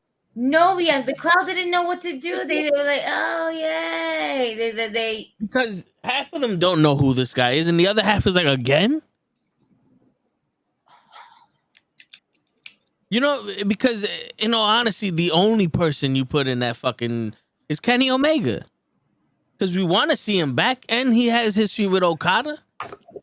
But this isn't Tanahashi like super old? Like isn't he like so injured he can't wrestle like that anymore? He's not like the Jericho shit. He's not super old, but he definitely is at that point where he has to slow down. Like you saw the last time he was in AEW. With him and Moxley, it was like, bro, it's hard for you to climb up the ropes, and you did it 20 times in that match. Yeah, I know it was sad to see. Like bad. his main move is a fucking frog splash, and it was like, are you going to be able to like what's happening? But again, I guess it saves because it is a 6-man tag, so mostly we'll probably see Young Bucks and the Acclaim do stuff. We get the storyline there because the Young Bucks have been fucking with the Acclaim the whole few weeks of stopping their promos, fining them for $5,000, all that. Get Okada and Tana to do a spot or two. And Elite more than likely over, because of course the bookers or the what are they? The executive vice presidents are gonna book themselves to win. Which they should. In story, it works. That's like. Which they should. Going over. Yeah. So, it doesn't work if they lose. Like the corporation, they won. Yeah. Evolution won. Like these factions do not work if they lose. No, yeah. This should be the thing until Kenny comes back. Until you have Kenny that's like, he's also an EVP that can now balance that. It doesn't work. Like there's nothing else you could do with this if he's not there, you know? Yeah. You still hurt? And also what sucked was that you had the Elite versus AEW, and all of the AEW guys were like WWE guys that came in after the fucking Young Bucks. It's like, yeah, no, it didn't work. It felt like the Elite was AEW.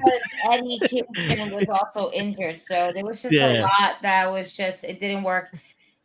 it sounded good. It looks good on paper, but when we actually had to get through it and we had to change the shit that was already on paper, Yeah. that's when it got a little wonky. Yeah.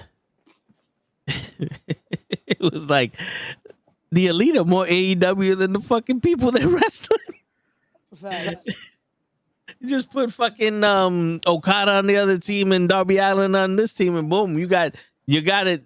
What do you remember? They even promoted like they were gonna do a 5-on-5, and it's like, who's gonna represent here? Because they did the 4-on-4, or they did the 4-on-4. It's like, who now? Who else is gonna step up? Like, so who's pulling a double today? Yeah. Like, who else is stepping up? But yeah, this is a again elite over scenario. Hopefully Kenny is better soon. I'll be ready. Yeah, all good. So it's one of those Ray. We got double me. Oh, and there you go. We got double It's me. stealing my life. But now, hopefully, this one loaded in better. Okay, it did. Cool. As we go into the TNT Championship ladder match, as we have Dante Martin, Konosuke Takeshita, the Ring of Honor World Champion Mark Briscoe, the Scapegoat Jack Perry, and the Man of the Hour Lio Rush. And then mystery. And then a mystery opponent. I was saying earlier about this match that I'm really hoping it happens. I hope Lio Rush is able to do the Black Heart in AEW. Yeah. I hope Lio Rush gets to be the Black Heart on Sunday. If not, I hope if he loses, we start seeing the Black Heart come out a little bit. Because we saw when he won the qualifier against Action Andretti. Yep. He started to like, hey, he had the respect. But I want to see Lio start to twist and turn again. Because, man, imagine if they allowed him to do that with AEW presentation behind it. The promos, what they could be. Because look at the promos he's been doing alone.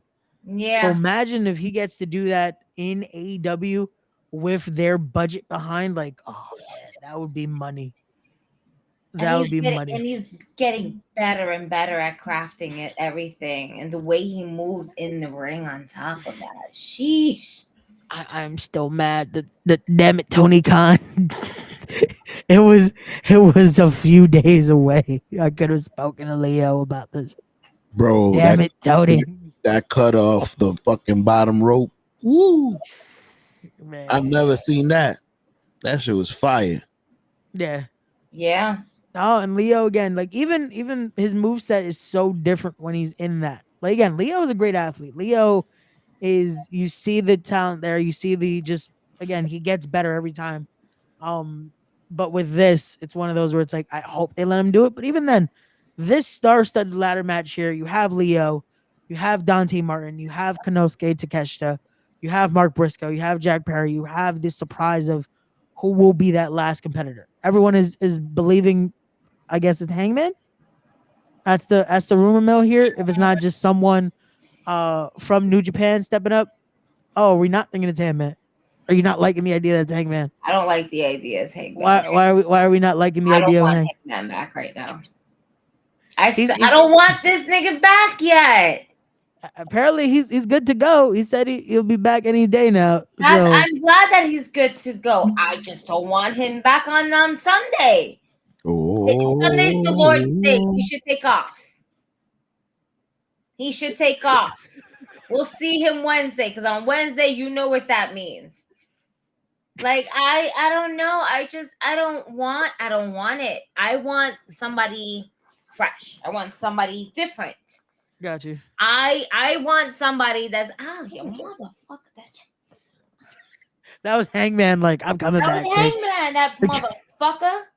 Shit. Hangman was like, I'm coming even if you don't want me to come. I have my little, like, it's like a small little case and whatnot, and instead of having it like the way it's supposed to, it was just like turned sideways, and like the side of my foot just like rubbed against the fucking zipper.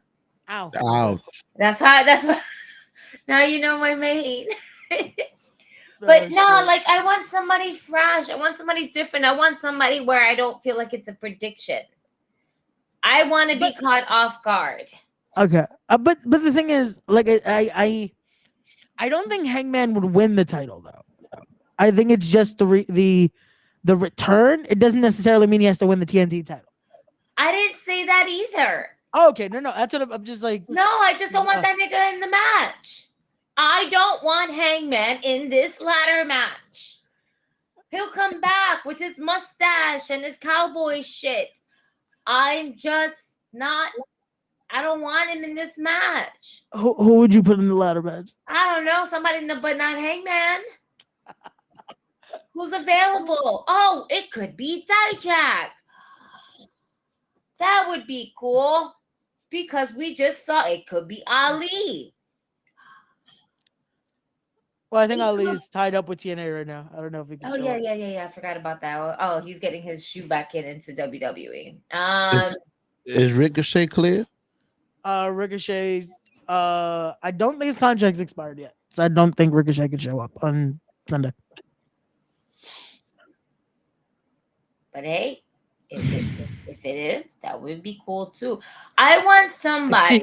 Gigi's on the anyone but Hangman. Anyone but Hangman. It could Toe could show up in this. It could be Sting. It could be fucking Alexa Bliss. I don't know. I don't care. It could be anybody. Toe's gonna show up in the ladder match, and Gigi's gonna be like, at least it's not okay Hangman. with that.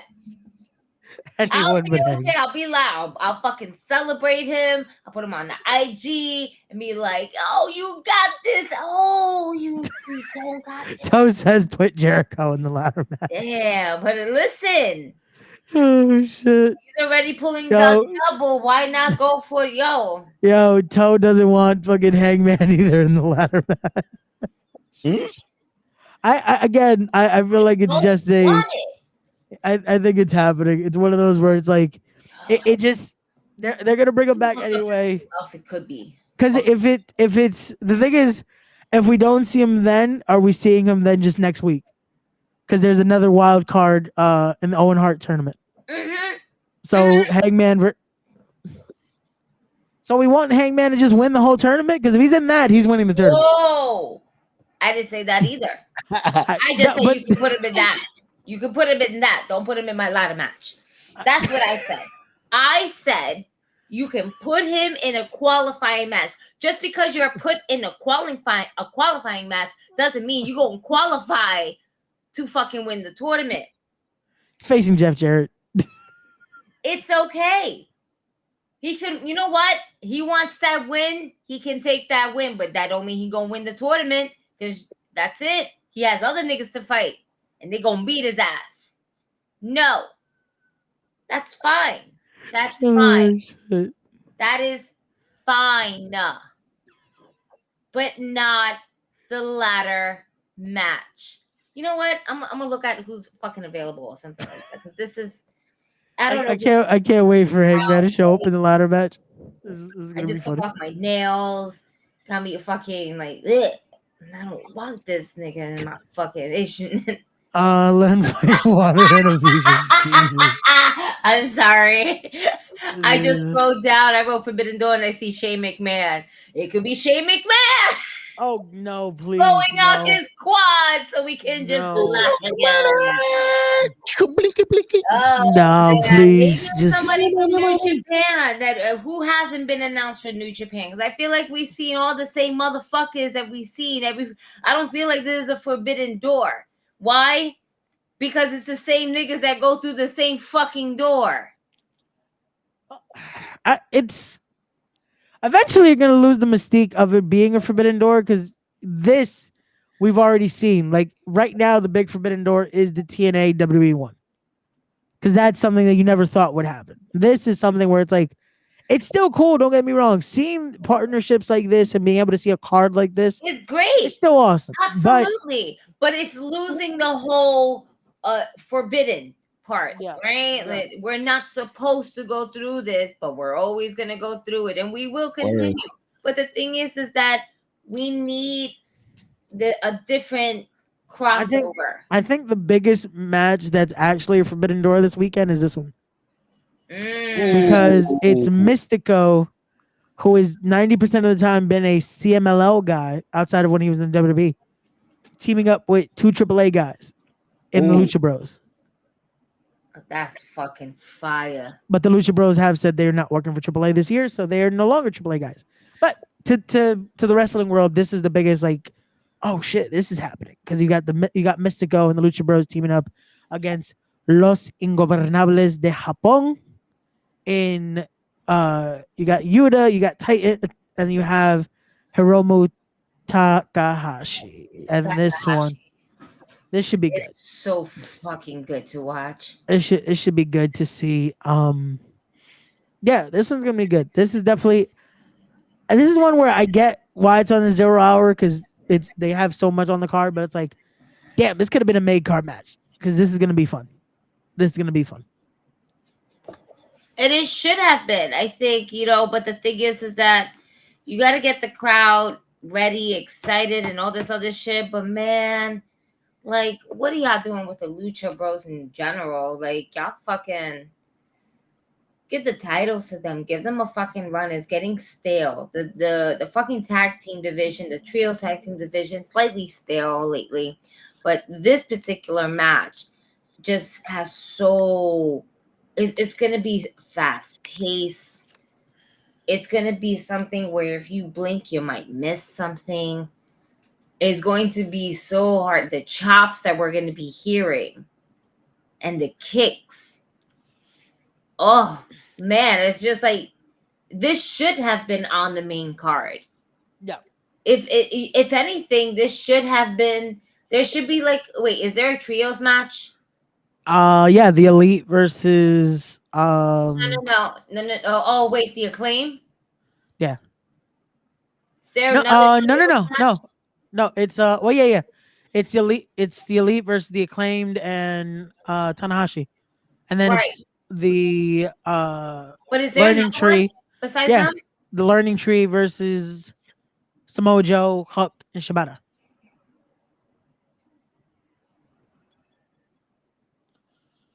Oh, well, you know what? House of Black. Buddy did just get married. He's probably on his honeymoon.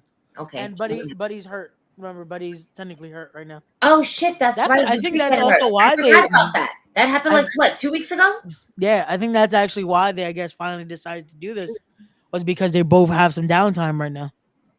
Because both Mommy and Buddy Matthews or Murphy are hurt.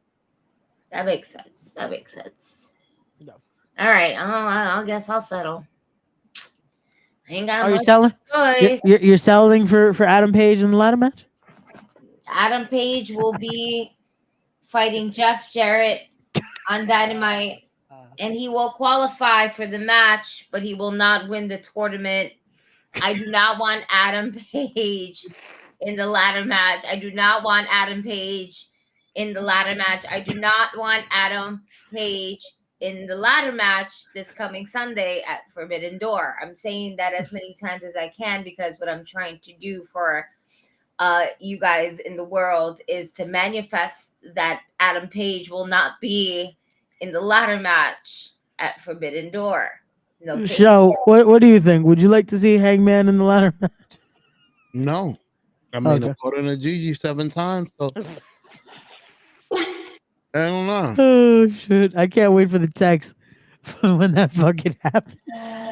I'm just gonna sigh. You hear that sigh? That's what you're gonna like. I'm just gonna voice record myself and just sigh. Oh man, just the disappointment of Ray. Want it to be? Why, Ray? Why did this happen?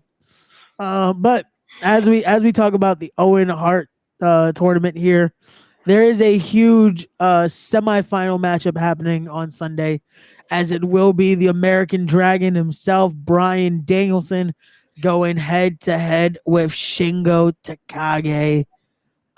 There it goes. Oh, this is gonna be fire. This should be good. This should be good because fucking Shingo versus Danielson. Put Matt Cardona in the fucking ladder match. He's injured. He can't. If not, I don't give that a would be shit. fine. He's not as injured as Hangman Page. Ray, Hangman isn't hurt anymore. He no, is it hurt makes now. sense, Ray. Think about it. Chelsea Green is in the Money of the Bank ladder match. Why can't Matt Cardona be? Because he's hurt. That's why. Oh He ain't- yeah, he's I a forgot man. about that What I part just said. too. He's a man. He ain't hurt. You got this. Yo, Gigi, Oh, welcome no, to the he's dark hurt. side. No, he's hurt. I forgot about that. Fuck. Welcome to the dark side, Gigi. I leave and she starts ranting about Adam Yo, Page. I and don't I'm know like, what happened. Yes, I don't know yes. what happened Close. to Hangman Adam Page. Like, I damn. know what. He's just boring to me. His character is dry. It's just Man, drink. I'm not taking anything away from Hangman Adam Page's wrestling skills. Okay, nothing. I'm not taking away anything of that. I think he's a phenomenal wrestler. He's dope. He can take these bumps. He sells this shit. It's great. But the character himself, like I'm not attached. I'm trying to attach, but I love chanting cowboy shit. I think it's dope. Why not? Yes. But when you start delivering your promos and then you get in the ring, some of them hit, a lot of them don't, and I'm getting disconnected. And I feel like I can't really not to say relate to the wrestler, but it's like I don't see the I don't know. No, no, thank you. I'm being polite here, but I say no fucking thank you. Question: were you more a fan of Hangman when he was chasing the title than when he finally became champion? I like him better. Right? I like him better that way. Some people were meant to. No, that's what it is. Some people were meant to they can do both. That's unfortunately where the disconnect happened for so many people. Was when he was chasing, everyone loved Hangman. Yeah, because everyone loves the good chase story. Everyone wants the underdog story. Yeah, but once he became champion, and I can't even blame Hangman for this one too, because AEW did that a lot with a lot of their champions. That once he became champion, there was nothing. They didn't even try to help him have some type of reign as a champion. You know what's the issue happening now? And we'll probably talk about with the main. It's the same thing happened with Strickland. The chase was amazing. They didn't help him as champion right now. And they're having this issue that's like you start to build up people. We want to see them as champion. You give them the title and you do nothing. And with Hangman, he never built that momentum back up. Especially with the Punk feud. Punk feud almost ruined him. And if you ask me in show, we didn't like him at all. You didn't like him at all? Chasing, running. No, I like Adam Page. Like I like him. You know when I really liked Adam Page? During the Kenny Omega run. When he was him hurt? and Kenny were holding the tag titles, and it was like that moment of like, is Hangman gonna turn on Kenny? Is Kenny gonna turn on Hangman? Yeah. That was cool. That was a nice run. Outside of that, it is what it is. Well, but the thing with Hangman and with Swerve Strickland is that the story that they told getting the title is not the same story that they're telling after they won the title. Like Swerve Strickland is sitting here going, he wants to be AEW's first African American champion, and Samoa Joe's like, nigga, you got to earn that. And they fought to the death for that title. And after that, they said, okay, Big Show run. You're gonna be in the mid card fighting whoever the fuck ever. And it's almost like we don't care he's black anymore. He was only black when he won it. And I'm not saying for him to turn Nation of Domination, but bro, he should be flaunting his shit. He should be like, yo, I'm more prestigious than any other champion in here because I have double, I made history on 2 occasions. You know what I'm saying? Something to that effect where he's like, he stepped his game up to another level. So I'm gonna spawn back to that because in a way, and hear me out, I'm thinking about like, well, if he does that right now, we have 2 arrogant EVPs that want to put a stop to it at the same time. So the story that goes with that, it kind of shows that your champion, you feel like it's weak.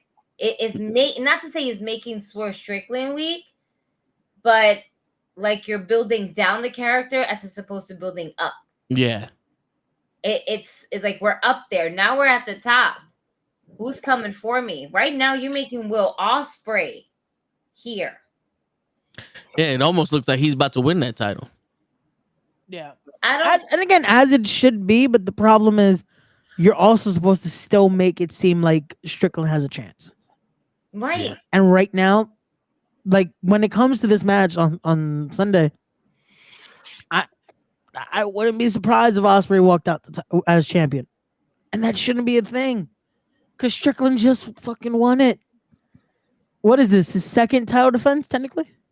Yeah. And It then what? shouldn't be this one-sided that it's like, you know what? Ospreay's probably winning the title on Sunday. It shouldn't be like that. It should have been. This could have been a conversation for Wembley.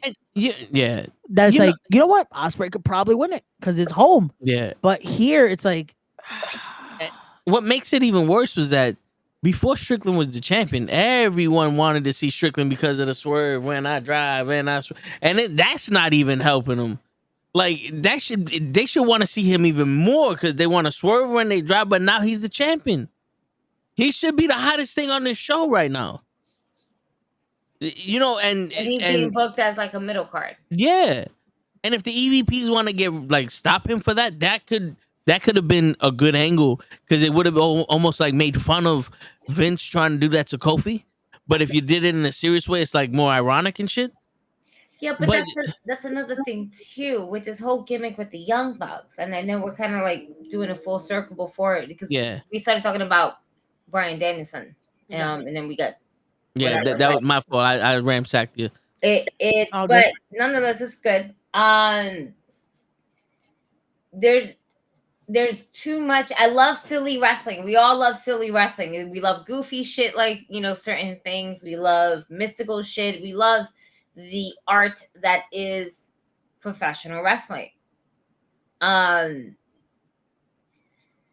there has to be like this extra build, like you gotta build that. You can't just have the Young Bucks like running around like, oh, we're just gonna do this like arrogant shit, and it's like think it's going to continuously sell week over week. It's that shit is getting dull too. Yeah. Now you need to right now we were like, oh, the arrogant EVPs. Now we need to step that up a bit to show authority in a way. And I hate to say that like that, but I think about when we had Triple H, Stephanie as the authority, and how we went from, oh, we're not going to cut you off. We're just, this is serious. No, it's just too, it's not to say it's not believable, but it's where's the evolution in this? It feels like they're having fun with it more than they're trying to be the cocky heels that they can be. Mm-hmm. Which I guess you can do that because again, they're not actual executives. It's not like they're the ones that are supposed to be in suit and ties, Mm-hmm. Like it's not as believable from them than it was Triple H at the time and Stephanie at the time. Because it was like them, you already knew, like it wasn't hard to believe, like, oh yeah, Triple H has been the guy because we've heard the stories. We knew he was under Vince's wing. It wasn't what is Triple H is wearing a suit now? The fuck is this? But with the Young Bucks, it's just like they were already the happy-go-lucky guys. That they're still wearing kicks. It's like they're still wearing their kicks. Meanwhile, they're in suits. I think it would have worked if we saw that evolution of them trying to be the cool bosses. Yeah. And doing favors for people, but the favors really didn't turn out well. And then people are like, yo, don't do me no more favors. And they're like, yo, you don't want to fucking... And then it's like, out of spite, they start fucking with people. You know what I'm saying? Like, if they would have celebrated with Swerve uninvited, and Swerve was like, who the fuck? Like, what the fuck are you doing out here? Like, yo, we got our new champion, everybody, blah, blah, blah. Almost like making fun of Tony Khan, the setup for Vince. And then Swerve would have dissed him. Then you would have seen, like, okay, you fuck with the wrong people, Swerve. You know what I'm saying? And then you could have seen why this happened instead of just out of nowhere. Now today's the fucking Acclaim. We're fucking with the Acclaim today, just for the fuck of it. Yeah. You know,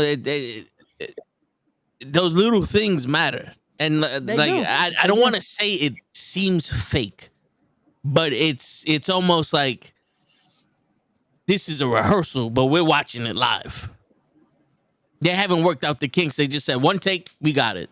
We don't give a shit. Yeah. It definitely feels that way. It feels like we're learning as we go, which sometimes you have to. Sometimes it's one of those where it's just like we'll see what the reaction is and adapt from there. But again, we'll see. But you also have to be able to work it where it doesn't hurt others just because you're trying to take advantage of this scenario. You know, like you can't just, hey, we need this to work, so sorry to everything else. You know, but that it seems like that's what AEW is doing, and they can't consistently do that because this is the same issue we talk about when it comes to WWE, because WWE does it a lot. Yeah. Look at the Braun Breaker push. Yeah. Oh Braun my Breaker's God. push killed the. Well, did Ricochet really have momentum? Unfortunately, at the time, but it killed Ricochet. It killed Ricochet, and it killed Dragunov, because Dragunov had the push, had the momentum of like, oh, he's about to do something big, and then his life, his rib, he's still collecting his ribs on the 5th row back there. Yeah, like it's one of those where it's like Sheesh. there's a way to build multiple people at once, you know. Yeah. And again, it doesn't, when people get built up, it doesn't mean they have to win every match. That's not a necessary thing. There's a way to do it where you can lose, but in stride you still maintain. Unfortunately, both companies are not doing that. And with a show like Sunday, this is where you again use your talent the right way and keep momentum and keep it where it's like, now we need to watch AEW. We want to watch Dynamite on Wednesday to see what happens. Instead of, okay, this was cool, I'll see if I watch the next pay-per-view. Instead of, I'll watch Dynamite every week. You know? I got to that point. I'm just watching the pay-per-views. Oh no. I need to watch what's happening weekly. I need to educate myself on what's going on. Nah, I hear you. When We're I gonna see stop y'all, there. We're gonna put that pause. We're gonna put it on pause. We're gonna get back to the fucking match because we were talking about the fucking match. All right, we're doing really fucking good here, guys. Let's not fuck up. Okay. I'm jingling. Hey, yo, there's not really much to say. It's again, Bryan Danielson. Good match. Before we go back to, you know who's not hurt? Oh, Sting. All right, so Bryan Danielson and Shingo Takagi. Takagi. What? Shingo Takagi. Shingo Takagi? Takagi. Takagi. He's gay. He's gay. Jesus. Takagi. I have to explain to him so you can say it now. Shingo Takagi. See? Yeah. See? Okay. Sometimes English. fucked up methods work, but they work. Yeah. English. That's all I needed. Listen, technically, we're still in Pride Month, so therefore, we're all gay. That's it. That's right. We're happy, Ray. We're happy. Discrimination, Raymond. I'm not, but just I'm no discrimination. It's just the way that in order to get him to pronounce Takagi it's the month for it. We're moving forward. That match is going to be hard hitting. I am here. I feel like Daniel Bryan is going to win this. Bryan Danielson, excuse me. I'm kind of hoping for the surprise of Takagi going over. I kind of hope, just because of it's one of those where Bryan Danielson, yes, is on the. We know it's his last year in a sense. Like, I think he's made it clear he's doing these last few matches. This is one of those where Takagi getting a win here. It's a big time win over Bryan Danielson. And I concur. And especially again, like we said, I think the winner of this then faces the winner of Jarrett and mystery opponent, more than likely Hangman. So you do Takagi and Hangman would be an awesome match. So, but again, we'll see. But again, either way, no matter who wins this should be a fucking awesome match, and to be able to see Danielson versus anyone is fucking awesome. Like, yeah, but I think I just put two and two together. That's The winner of the Owen Hart Foundation tournament gets a title shot. They're supposed to, yeah. If Hangman wins the fucking tournament, he's getting a title shot. Yep. Then it's Swerve and Hangman. Yep. At Wembley. They just had a fucking Mexican death match. Well, they had one last year. Yeah, but wasn't that supposed to end? Colombian death match at the rate that shit was. That's Mexican. That Word. shit was to the Colombian. Wasn't that supposed to end the fucking feud? In the end, doesn't even matter. Is there I guess ever an not. end? Think about it. Was there really an end to Seth and Roman Reigns? WrestleMania. Yes, Roman hit him with a chair. That was the end. He got his get back. That was supposed to be it. Well, that to be fair, that was full circle. But let's think about the longevity of this in general. Between that first moment where Seth hit him but Roman technically got his get back because he beat him at the Rumble. I'm just saying. Let's talk about the longevity of that and how long that was. Not just the full. And you know what? We're moving forward. No, because it's like that post was like, oh, this makes sense. Like, wait, how? He technically got his get back, and then when it comes to Mania, he just hit him again. Like, okay, boom, now everything is even Steven. They're good. We can now have a Shield reunion in like 5 years. It's never the same. I'm telling you, it's gonna keep going. You're gonna see. Why? Because WWE ain't got shit else to do. Yeah, instead of making. Well, we're going to focus on the bloodline. Next. We'll focus on the bloodline later. What match did we not talk about? Tony Storm. Okay, yes, it's gonna be timeless Tony Storm defending the AEW Women's World Championship against Mina. I forgot her name again. Against Mina.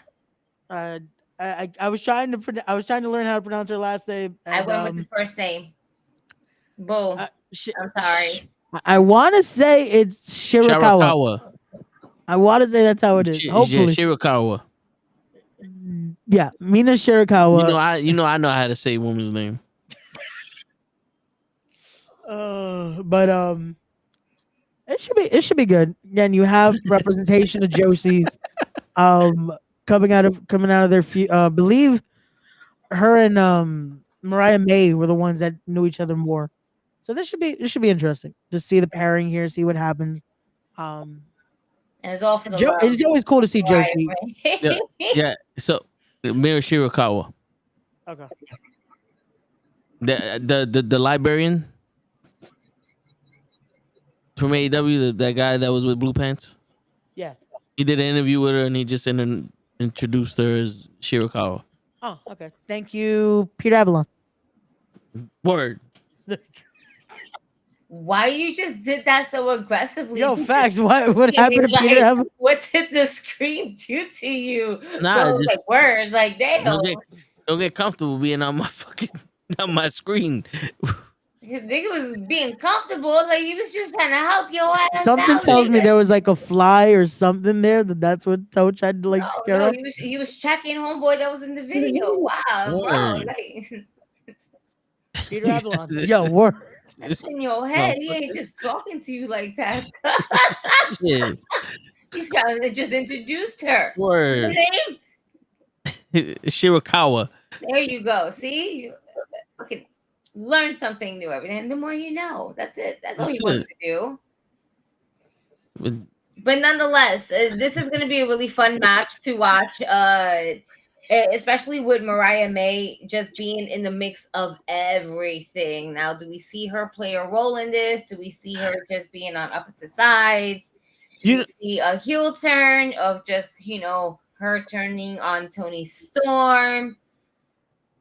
There's just so many things. That's it. Or is she still going to be just unbiased because she loves both? Who she favors more, and where does Luther also play a part in this?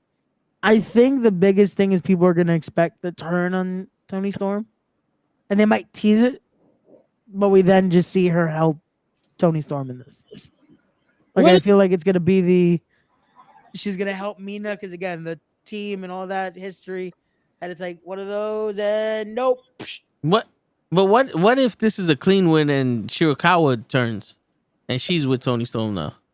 Like not like beating up Mariah May, but this is But like a just 3-woman faction yeah, now. Like she joins them. like a respect thing. Like, hey, you know what? Yeah, like I like your stuff. she secretly liked Tony Storm, and she just wanted to be in there with her just to see. That could work So too. pushes Mariah out the way.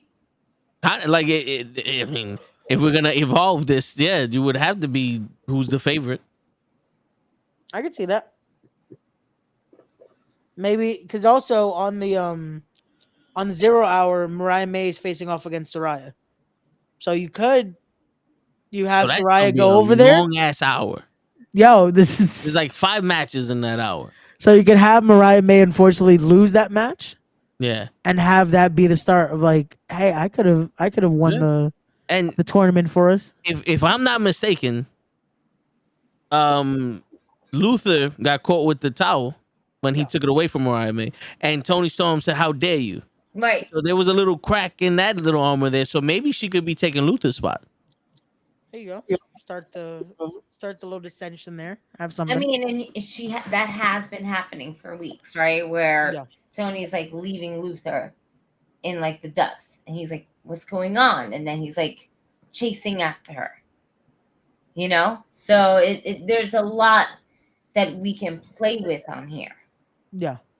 You know, so there's so many ways that this can go. I just like really appreciate Tony Storm just carrying this women's division right now with the type of character that she has, how it's just different out of the box, but yet it works, you know?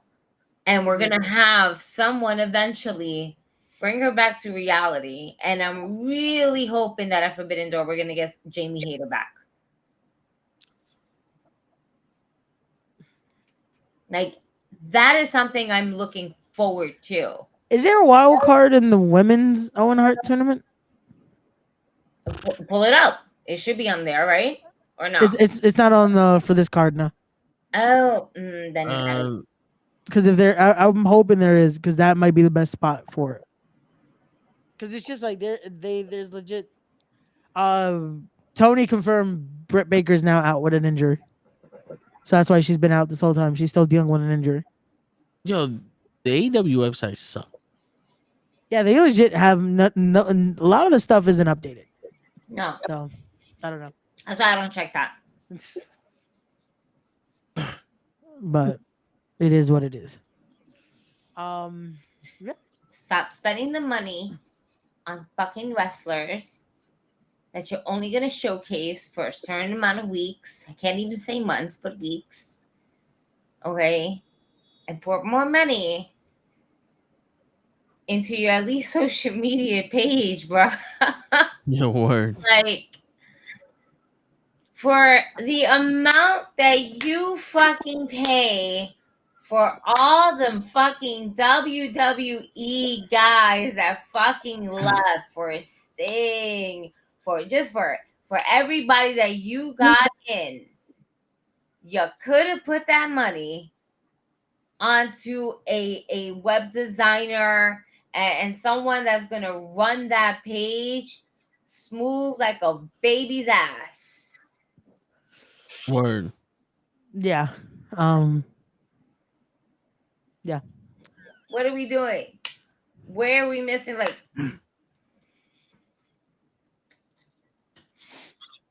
work on that. I don't know if you noticed, but these little QR codes be popping up on the screen with fucking bitches with crazy masks. I'd be like, you know, and it works because we spoke about it earlier on how, like, we're fucking in tune to it. Get in tune with your goddamn page. Word. Please. And thank you. Thank you. You know? Yeah. Oh, and by the way, total side note, I'm so happy that Chad Gable survived that hellacious attack. Yeah, the bullet to the head 1 week Bullet later. to the head, yo. Chad Gable, you are a true G. Word. We're gonna have to call him Chad 50 Cent Gable. Motherfucker got shot. He was fine. He even selling it. We're gonna move on. They had a band-aid. He had a band-aid on it. The boo-boo. Bro, People get shot every day, dude. We're gonna move on. So We're gonna move on to MJF versus Hechicero, because now we know how to say his name. Hechicero. So the story of MJF is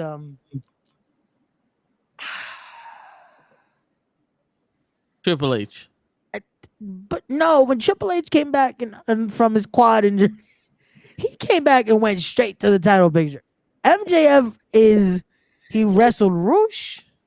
He's now wrestling Hechicero. He tried to challenge Daniel Garcia to a match next week and got outshined by Will Ospreay. So what is happening with MJF? Like, instead of he lost his momentum. Going, it's there's no no wild card. Yeah, no wild card for the tournament. Okay, gotcha.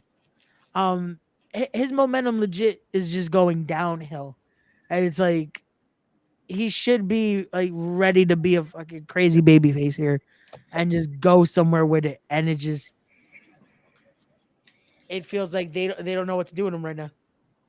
Because he's not to say he's not good as a baby face, but it's easier to love to hate him than hate to love him. But the thing is, he is an over babyface. That's the issue. It's that he's an over babyface, but you're not doing anything to use that reaction. Because when he came back, he got a reaction. He was over. Mm-hmm. They're not doing anything with it. The thing with MJF is he works best with someone that is on that level. Because the story is always going to be the same thing. I'm better than you. If you put him with somebody who we know he's better than, I don't give a shit. The guy he should have went after was Will Ospreay. Will Ospreay has the heat right now. Yeah. And MJF and Will Ospreay going at each other, I think would have made this AEW more popular than WWE at the moment. Yeah, which I would assume it's probably going to be the Wembley match. If Ospreay does face Daniel Garcia next week, have MJF afterward be like, "Hey, who the fuck do you think you are?" Type but shit. I think that waiting so long after he came back, I think that kind of fucks up his momentum. No, it will add to this Will Ospreay. Will Ospreay is what makes it even more hot. That's why. At this point, I don't think you can worsen it just because they already kind of ruined it. The issue is the instant return should have been Adam Cole. And we can't do an Adam Cole match yet. Yeah. So it ruins the momentum because that's the only story that people want. Yeah. They want to see Adam versus MJF. That's all they want to see. That is what people want to see. That is the story. Yeah, but unfortunately, you could have had MJF go up against Roderick Strong and that team just to be like, I'm gonna dismantle your boys until you get back. Absolutely. But they don't want that team to look weak either because they're running a whole different division. But you're right. They should have fucking and why I mean that it's just like they're tag teams and they're not really doing. They're doing no. I the reason I gave the look was because they've unfortunately made them look weak like a motherfucker already. Ring of Honor, Mike Bennett and Matt Taven are the Ring of Honor tag team champions, and have not been on Ring of Honor in months, and have not done anything in a while. Wardlow is technically still part of the group. Is he? And they've done nothing. Shit, that'd have been something good to see. Roddy is doing more on the indies. Reunite? Like, Roddy's doing more on the indies right now than anything. Roddy's he's about to fucking wrestle Timothy Thatcher next month. Oh. And they're doing nothing with him in AEW. Like, the group, legit, they put together the group. Not too long ago. Or am I bugging? They probably had him wrestle someone, but it's like the actual identity of what the group was supposed to be. Because they try to make it the Undisputed Era. Yeah. And that was just, the thing is that was just so more organic than what this is now. Not to say this is not organic, but without all of the members there, it doesn't work. Yeah. Also, I think is Kyle with them, against them? What is happening there? Like, there's such a. I think they're probably going to wrestle at Collision too. He's the little brother that gets beat up by his bigger brother, and it's going to be like that until eventually they all go together. Yeah, it's such a weird. Just again, could be so much better, but it's. Yeah, but still, that's unfortunately also the scenario MJF, that it's like it could be so much better. They can do much better with him, but they put him here. And again, the match should be fine. It's gonna be MJF gets a win here. Like I said, it could build the momentum for Wembley. But they have to do something. They have to do something with him. If not, when Adam Cole comes back, it's just gonna be like, okay, I guess.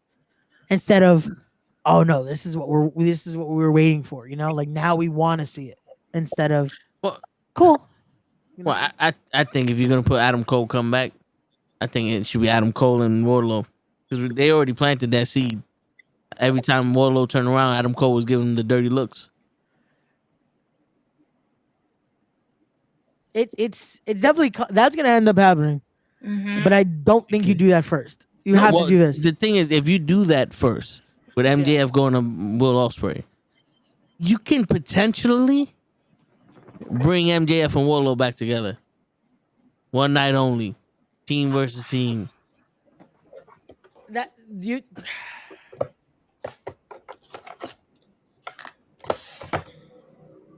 If MJF wasn't the babyface, I would say this would be. Wait, no. You tell me who you can. You have, when you do MJF versus Adam Cole, you have the what are they called? You have Roderick Strong in the Kingdom. Yeah. Try to help Adam Cole. Kingdom. And I can't remember. Undisputed Kingdom. Undisputed Kingdom. There you go. Kingdom. And you have Wardlow even the odds for MJF. So now you have a babyface Wardlow with a babyface MJF. That's how you could get them. Or you could have Wardlow turn around and be like, you know what? You was right. And he turned bad. So does MJF. Then you're going to have heel versus heel? Adam Cole could be Cole's a heel right now. Adam Cole could be a baby. You're gonna turn the devil into a babyface again? Yeah, because MJF was the devil. Remember that one? And he turned into a babyface real quick.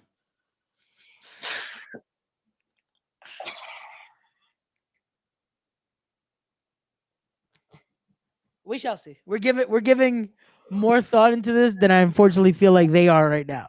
Realistically. That's the issue. This sounds like a conversation we had about WWE last year. Facts.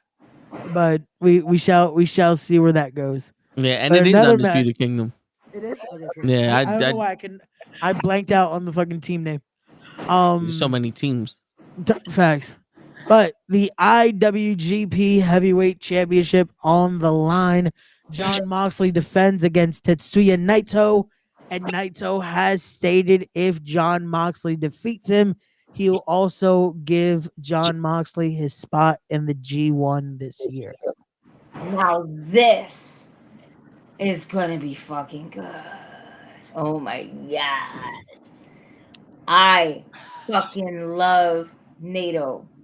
And then to have him in the match with Moxley, it's just gonna be so good to watch. Here's the thing with AEW. AEW puts on phenomenal cards. I enjoy it. And this is going to be really good. The outcome, I'm not too quite sure where more or less to go. But I'm going to enjoy this match. Because I really do like Naito.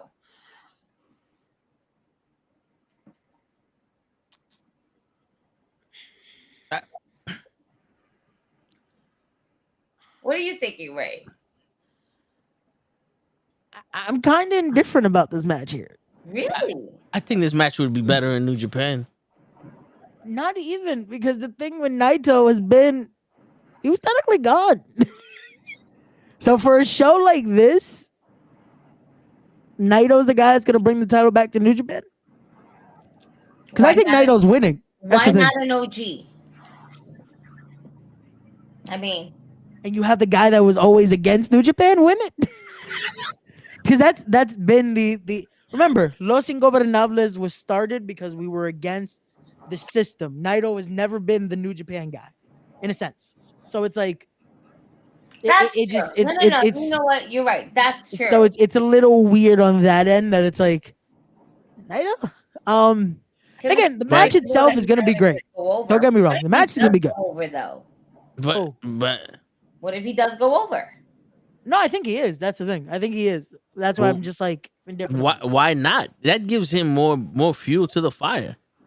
Because you fucking let a Gaijin win this title and where you want to change that character now. Yeah. In a way, in a sense of way, where you're the champion but still going against the system type of shit. Yeah, but I mean, he could throw that shit back in New Japan's face. Like, none of y'all had the balls to beat up this white boy? Yeah. Shit, I'm the champion. I'm going to make y'all look better now. You know, some shit like that. In a way, like he's holding the title to be disrespectful to it. Yeah. You know what I mean? Yeah. It's the only reason, again, I feel indifferent about it is just, like I said, even the story now has been like Naito was basically ready to leave. Like he's not signed to New Japan right now. He's on a day-by-day basis. So even him being in the G1 is like, okay, you signed me for the 40 dates, I believe, and then that's it.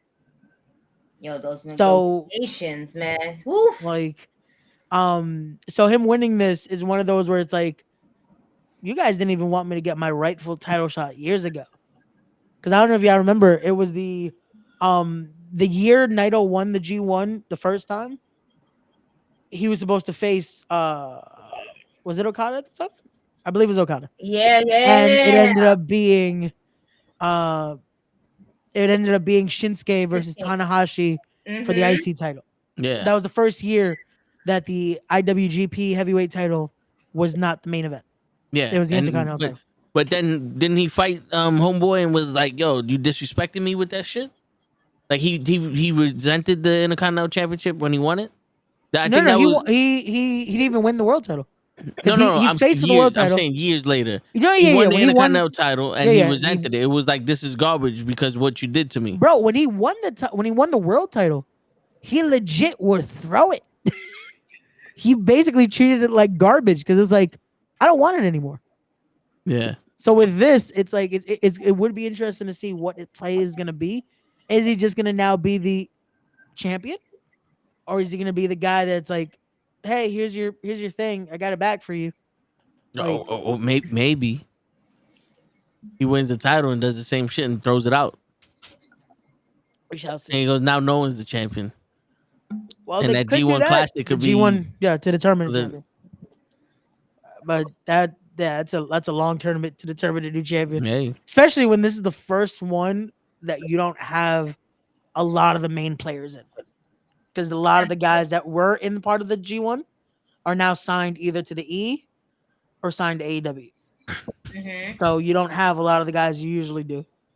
So we'll see. We'll see what they do with that. But Moxley Naito, though, it's still going to be an awesome match. I just think it's Mox will Mox finally take his vacation? Find out next time on Dragon Ball Z. Yo, seriously, can he go? Wait. That guy is not taking a vacation. I think I have him on my fantasy team. I don't know. I have the Blackpool Combat Club. I think if he takes the W, though, I still get like some type of points. I have stopped paying attention to that. I really need to get back on my shit. Somehow me and Kenny are doing like decent, and I don't know how because I have not paid attention. I see you guys on the charts. I was like, you motherfuckers. And what the fuck do you have? Wait, which players do you have? Because I don't know what's going on anymore. I don't even remember. I just, whatever is happening, I'm winning somehow. Or I'm decent in it. I don't know. We're gonna talk strategy one of these days, all right? How are we talking strategy when we barely pay attention to the game? All we need to pay attention to is the numbers of our fantasy team that's gonna take these W's. That's what we're gonna do.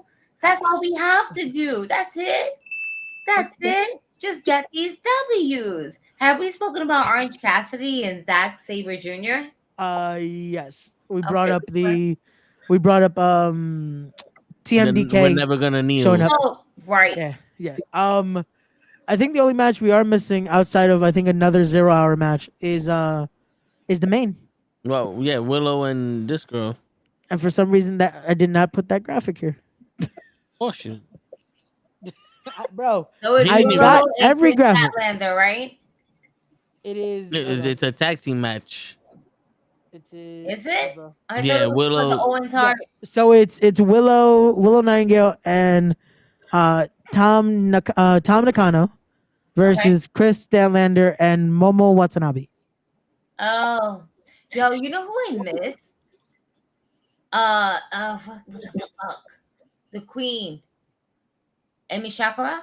Am I saying her name right now? I'm not saying her last name right. Fuck. Please hold. Commence. This one is more, I think, just we're gonna have a little sprinkling of both AEW and New Japan in this one. Continue the feud between Willow and Chris Statlander. They're probably gonna continue in the Owen Hart tournament. See how that goes. Chris Statlander possibly costing Willow her spot eventually in it. I see that more than likely being the thing. Yeah. In this one, give it to Willow and Nakano. Give the baby faces a win.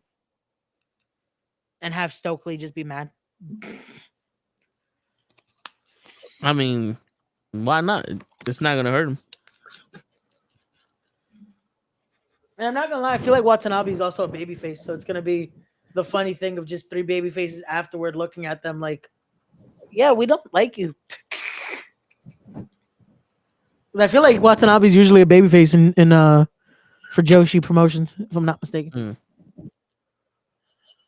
So I'm not familiar with the Japanese women wrestling. all good. You know, who's I'm the just woman? really fucking hard right now, and I'm extremely focused because I know I have a picture and I have like that Google AI. I'm just gonna circle the shit. I know the name and I see her fucking face, and it pisses me off that names sometimes escape me because I'm doing this, and I'm a little empty on here. I'm like, get it. Do you remember what her gimmick was? Yeah, she was the queen. She was literally the royal queen drinking fucking tea. She always wore purple royal colors. She had a fucking crown, a legit fucking crown. I'm thinking it's Emi Sakura. Like, oh man, I'm telling you. Oh my god, this Oh, you know what's? It's gonna be crazy. I'm gonna find her fucking name. Yeah, it is Emi Sakura. It is Emi Sakura, right? I'm not bugging. That's why I was like, who are you talking about? I was did like, say Emi Sakura. yeah, it is. Not It bugging, is. Am I? No, yeah, it's Emi Sakura. Yeah. Okay, her. Yeah. I fucking miss her. I love her character. No, wait, is she injured? No, because she also did she would come out doing the queen entrance, right? Like the actual like Yeah. She would laugh and drink tea. I think as well because I can't. Well, no, was she the one that would actually want the "We Will Rock You" thing, or was that someone else? Mm-hmm. Okay, yeah. So unfortunately, she might have ruffled some feathers. So that's all I could say. Oh.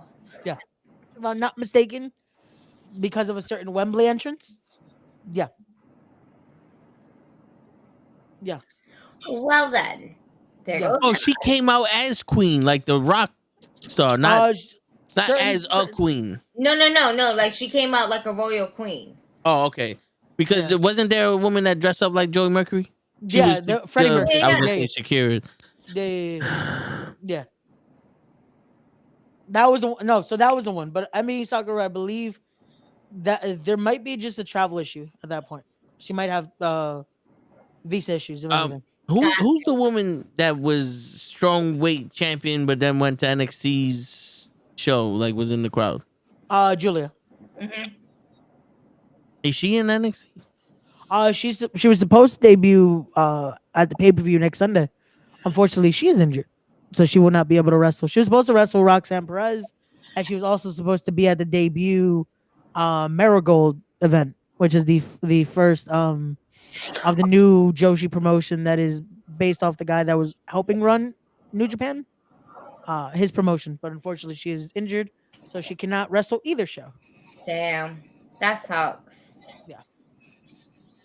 Again, a lot of people on that shelf right now. Sheesh. Yeah, wrestling is wrestling does that, unfortunately. This is not the easiest business, as the saying goes. This is not ballet. So be careful, ladies and gentlemen. Be careful. I guess it is time now to talk about that lovely main event for the AEW World Championship. It will be defending champion Swerve Strickland against Will Ospreay. And again, this is the I don't see Will Ospreay losing. This match to me is too soon. Honestly, this is too soon to the point that again, it hurts Strickland's reign because, like you said, most people see it. Ospreay could possibly walk out champion Sunday, and it's one of those where it's like, damn. Like even I don't know if y'all saw on Strickland's podcast because he does his podcast with Montezi, and they had Ospreay on.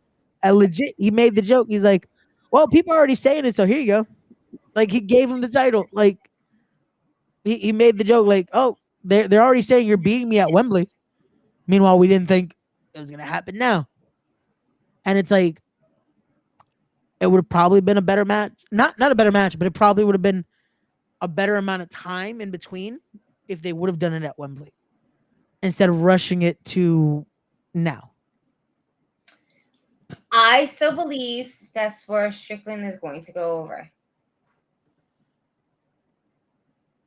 And reason being is because we decided to issue a challenge to Daniel Garcia to have both titles.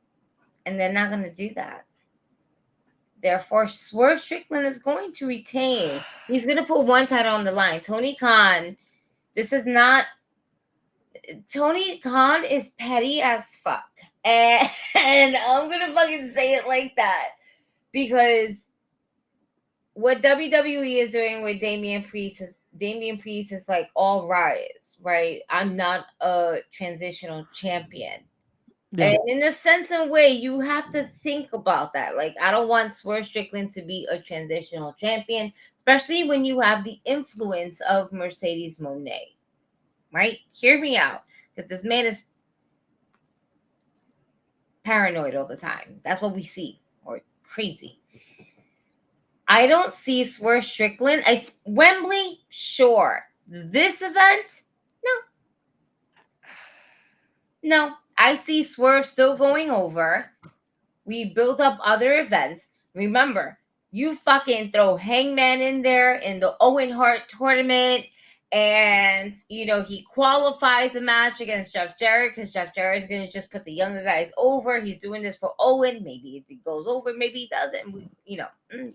But that is going to happen because he's not coming out at Forbidden Door.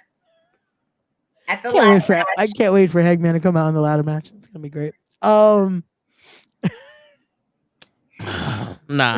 The issue with this is, do you run the risk of, if you don't put Ospreay over now, it's a then when?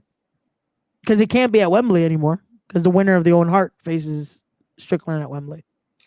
It can always happen in a triple threat. So you're going to be like, fuck the tournament? Change things. So you're gonna be fucked. Well, if it's Hangman Page, that would be one. No, too many I'm saying threats. that's gonna be the. I'll take the both of y'all niggas at the same time, and then we make it a triple threat match. Because but that's the most. The same. Yeah, and it's also the thing. You know what? listen, I don't know if it's foreshadowing or not, Yeah. but the Dynamite thumbnail promo, the Collision thumbnail promo, the Dynamite in 2 weeks promo, Will Ospreay's in the center of all three of them. Oh yeah, but that's Swerve also Strickland because nowhere near this. yeah, it's because Osprey's been he's over now, and that's what I'm saying. It's the He's issue the of hottest new toy that Tony Khan has purchased. Tony Khan has been known once that new toy is selling, we fly him to the moon. And again, I hate that it's gonna be at the expense. Tony Khan is that fan at the airport. Here, please sign. Thank you very much. Yeah. No. Yeah. I wouldn't say Tony Khan is that. I would say Tony Khan is he's us when we remember. Yeah, I remember KB's. Yes. KB Toy Store. Absolutely. That is Tony Khan. Tony Khan is the one that is going and getting the fresh new fucking toy and then forgetting about his other toys. And that's unfortunately the issue here. That again, Strickland had something. Strickland had that over, and he still has that. Like people still want to see Strickland fucking do more things, and it's the issue of I wouldn't mind Strickland retaining on Sunday, but I don't see it happening. Unfortunately, now. I mean, I still believe.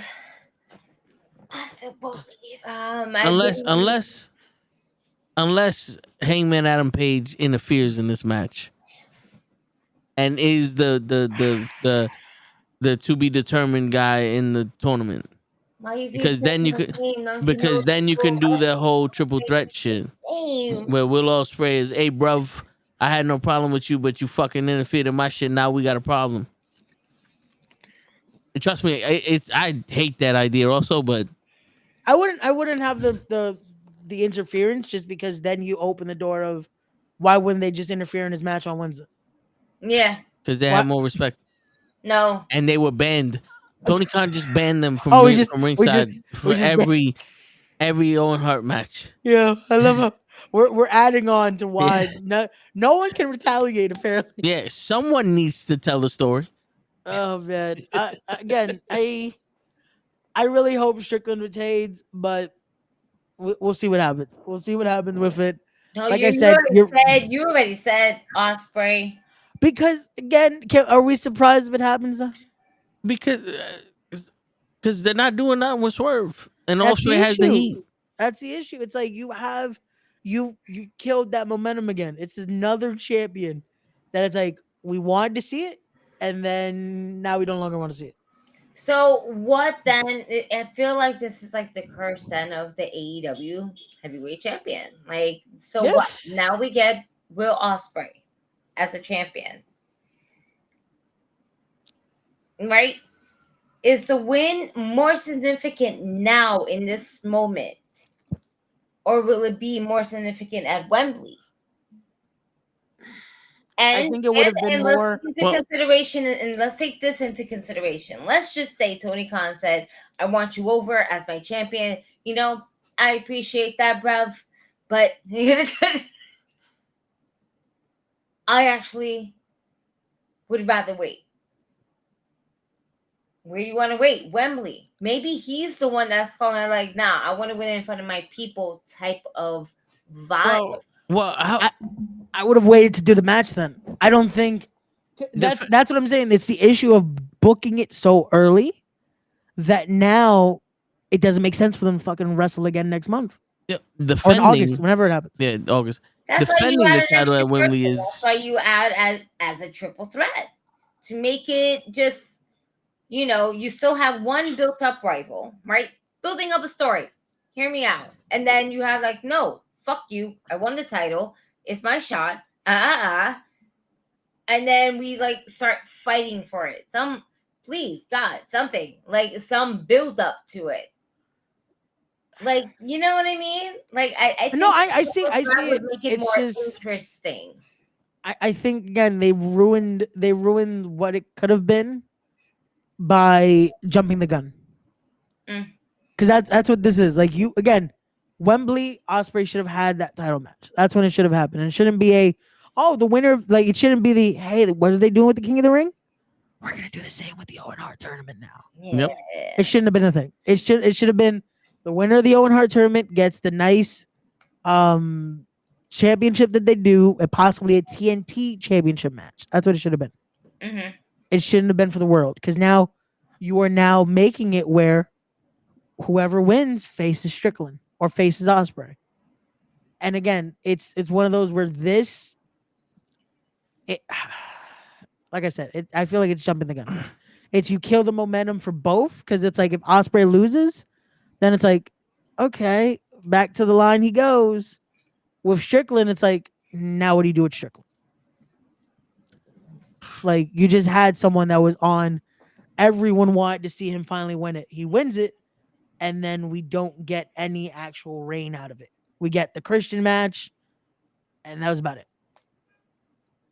But don't get me wrong, the match on Sunday is going to be great. Absolutely. But it's just you could have made this mean more. And the crazy thing is, it didn't even have to happen at Wembley. You could have waited a little longer. Mm-hmm. Make it where, again, it makes sense for Ospreay to be in the fucking title match. They're planning that the little fuck ups go to a big win. But you're playing chess, but you're sacrificing your queen. Yeah. Like, you're like, well, let's try to get the kit. You're trying to fucking go for checkmate, but you're sacrificing your queen. See, that's the thing, though. Either one of them win, they're sacrificing the queen. And that's the issue, because you booked this so damn early. Yeah. You're doing something where, again, like I said, to me, whoever wins, it works. Mm-hmm. The problem is you booked the scenario where Strickland wins, this fucks up Ospreay. Ospreay wins, this fucks up Strickland, and this fucks up Ospreay. That's the thing too, because it fucks up Ospreay. Because it's like, now you have him with the title. Now what? Realistically, what do you do? He'll be double champion. What do you do with him? Because now you do the Garcia match, which is going to be awesome. What do you do at Wembley? And then if they are bringing in Ricochet is getting a title shot off the bat. He's a new guy. Of course he is. Yeah, it makes sense. Right? Of course he is. Yeah. Why? Because we're putting more money into former WWE guys instead of putting more money on our AEW website to pay web developers and a whole security team, and to consistently update it and contact managers and just, things like that. Things that control social media. Word. Well, again, that part, off the air, I can talk about. That's what I'm saying. We're wasting. Listen, I love Ricochet, but I do not want to see Ricochet in AEW. Maybe some matches with some wrestlers, yes. But I don't want to see him in AEW right now, because I feel like he's just going to get lost in this shuffle with Dante Martin and the Lucha Bros, especially the Lucha Bros, because it was like, oh my God, it's like Lucha Underground all over again. But we already see where they're at on the cards. Yeah. And I don't want to see Ricochet there. As for that, then why'd you leave?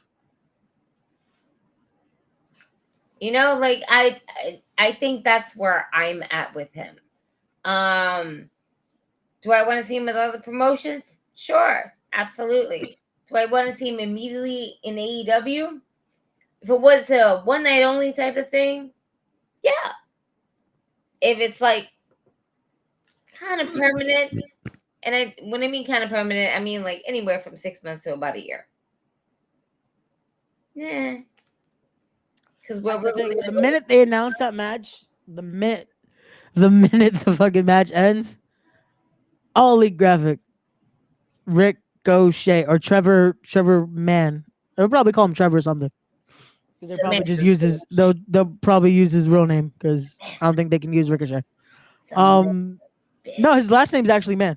It's Trevor Mann, if I'm not mistaken. Samantha's. Call him King O'Shea. Samantha's dick. Yo, God bless her. Hey. Them two make a cute ass couple. It's adorable. But yeah, there's. Yo, we know what type of. And on that note, everybody. No. So we're just like, oh, nonchalant word. Look, it's 1201. Unbelievable. And on that note. What did you say? I'm not repeating that. I didn't catch that. What did you say? We're moving forward, folks. Hey, Ray. Yep. So, great pay-per-view we're going to have over the weekend. Yeah? Yeah. Wonderful. All right. Yep. Stack What pay-per-view else Sunday. rest of the week, Raymond? Tomorrow we are back with the Tone the Show with Ray. We have a lot we're going to discuss. We have some videos we want to discuss. We're going back to the scripts and all that bullshit that fucking social media puts out there. And yeah, we might do Saturday. We shall see. We'll let y'all know. We'll see how we feel tomorrow. And then we do have a bonus coming soon, so stay tuned for that because it was a fun time. It was a fun time. But yeah, till then, Toe, take us home. And on that note, ladies and gentlemen, it is your friendly neighborhood knuckleheads signing out. We do not want Hangman